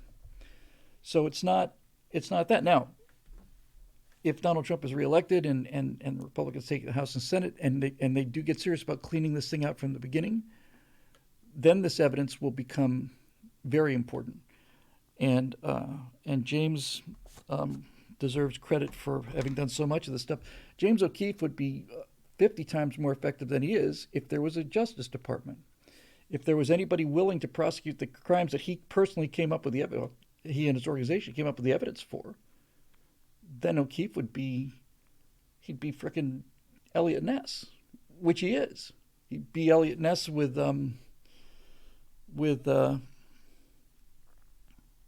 for real. I did see what happened with James O'Keefe at Project Veritas is my own personal nightmare. To me, it's the worst thing that can happen. Which is why one way or another, we get these colonies off the ground. I'm just going to make it part of the conditions for whoever we do the deal with. We have to crowdfund it, whatever. I'm not saying we can't have oversight. I'm not saying we can't have a board. I'm not saying any of that stuff. If you have absolute power, you're going to be corrupted. I don't have any problem with that. But no one is going to take that away from me. It's not going to be taken away from me. For people to take away Veritas from O'Keefe is criminal. It's like taking Apple away from Steve Jobs. It's not like you just removed the CEO of a company. He is the company. He's the company.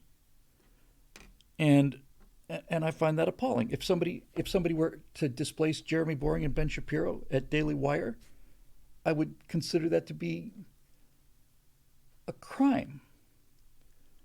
Just a crime. Um, so, with all of that said, my admiration for him undimmed at all by any of this, enhanced by what happened to him and how he handled it. I will say, not that he's listening, but I will say as a friend who's in the biz, that I saw his video promo for the new organization. It's basically Project O'Keefe. I saw the video promo he did. I think it feels like it was influenced by the Daily Wire thing that Jeremy did for Jeremy's Razors. It has that kind of vibe to it. But I thought that it was not in James's best interest, because Jeremy is essentially CEO of Daily Wire. He can afford to have fun with that and play with his image, be the God King and all the rest of it. And he played it for laughs. When I saw James O'Keefe in the car and door opens, the foot, you see the foot on the concrete, and he's walking down, and it's like, I don't know, James, I don't think this is good for you. I don't think it's a good look for you. I think you're much too important and too serious for this, and I don't like the name either, frankly. Um, this is my perspective. That's all it is. But O'Keefe Media Group is here's the paradox. Project Veritas was James O'Keefe. It was him. It was his, and it was him. He was Project Veritas. But if you name the replacement the O'Keefe Media Group, you've kind of broken the spell. Going back to the Elliot Ness thing, it'd be like if the FBI, the real FBI back in the day, was called Elliot Ness's, investigative agency. It's like your target is something bigger than that. Honest to God, if it had been me, I would have named it the Veritas Project. That's what I would have done. Oh, Marisha points out O'Keefe Media Group is OMG. Oh my God. I don't think it's going to affect him. I know that my support and the support of everybody I know, and I know some big donors of his. There's no question that it's O'Keefe. Somebody asked me if I wanted to tweet something that Veritas put out, and because I have social media people to handle these things. And I said, was it put out by Veritas or by O'Keefe? I said, Veritas. I said, I'm not touching it. I don't want anything to do with them. You can all just do your little power play. Fantastic. You want to have an employee who has a conniption fit about cookies or something, and you're going to throw this guy out of his own organization? Okay. He won't make that mistake again. Off you go. Let's not forget that Daily Wire, Ben Shapiro and Jeremy Boring didn't go immediately into Daily Wire. They went to Truth Revolt. They created Truth Revolt for David Horowitz's organization and turned it into a monster for 9-10 months. I did a bunch of firewalls for them. And then there was a power play, and then they got ousted, and so they finally just, second time, they said, well, we're not going to get ousted again, so they created Daily Wire out of thin air, and they turned it into what Truth Revolt was in about 2 or 3 months, and they never looked back. The company's easily worth $500 million today. It's easily a $500 million company today. That's just great. And if somebody were to if there was be a board move or something like that, take Daily Wire away from Jeremy and Ben, then I just think that's evil. I'm not saying that Ben and Jeremy can't do anything wrong, and like most organizations, chances are good that over time it'll get fossilized. But he wrote it up. He can write it down. He's going to live much long. His company's going to live a lot longer than he is.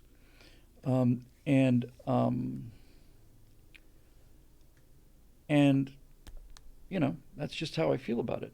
I don't feel that way about, I almost said McDonald's, but Ray Kroc was McDonald's. Right?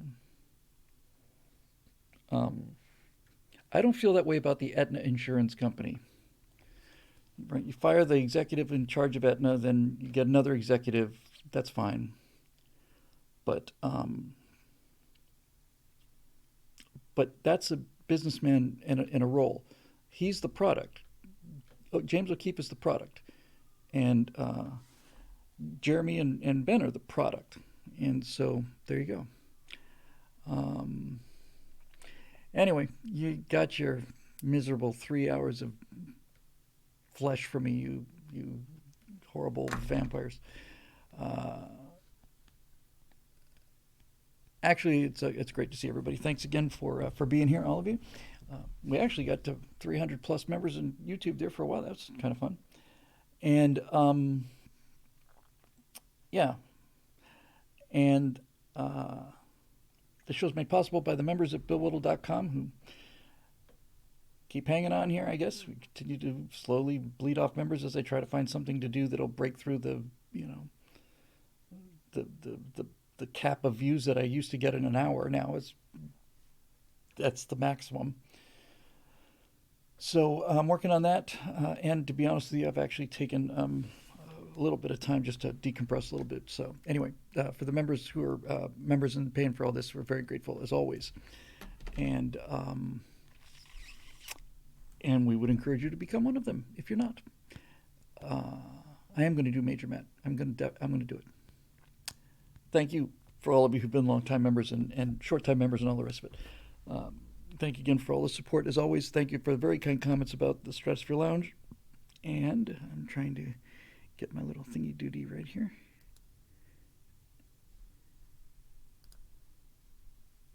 Okay, yeah, I'll see you.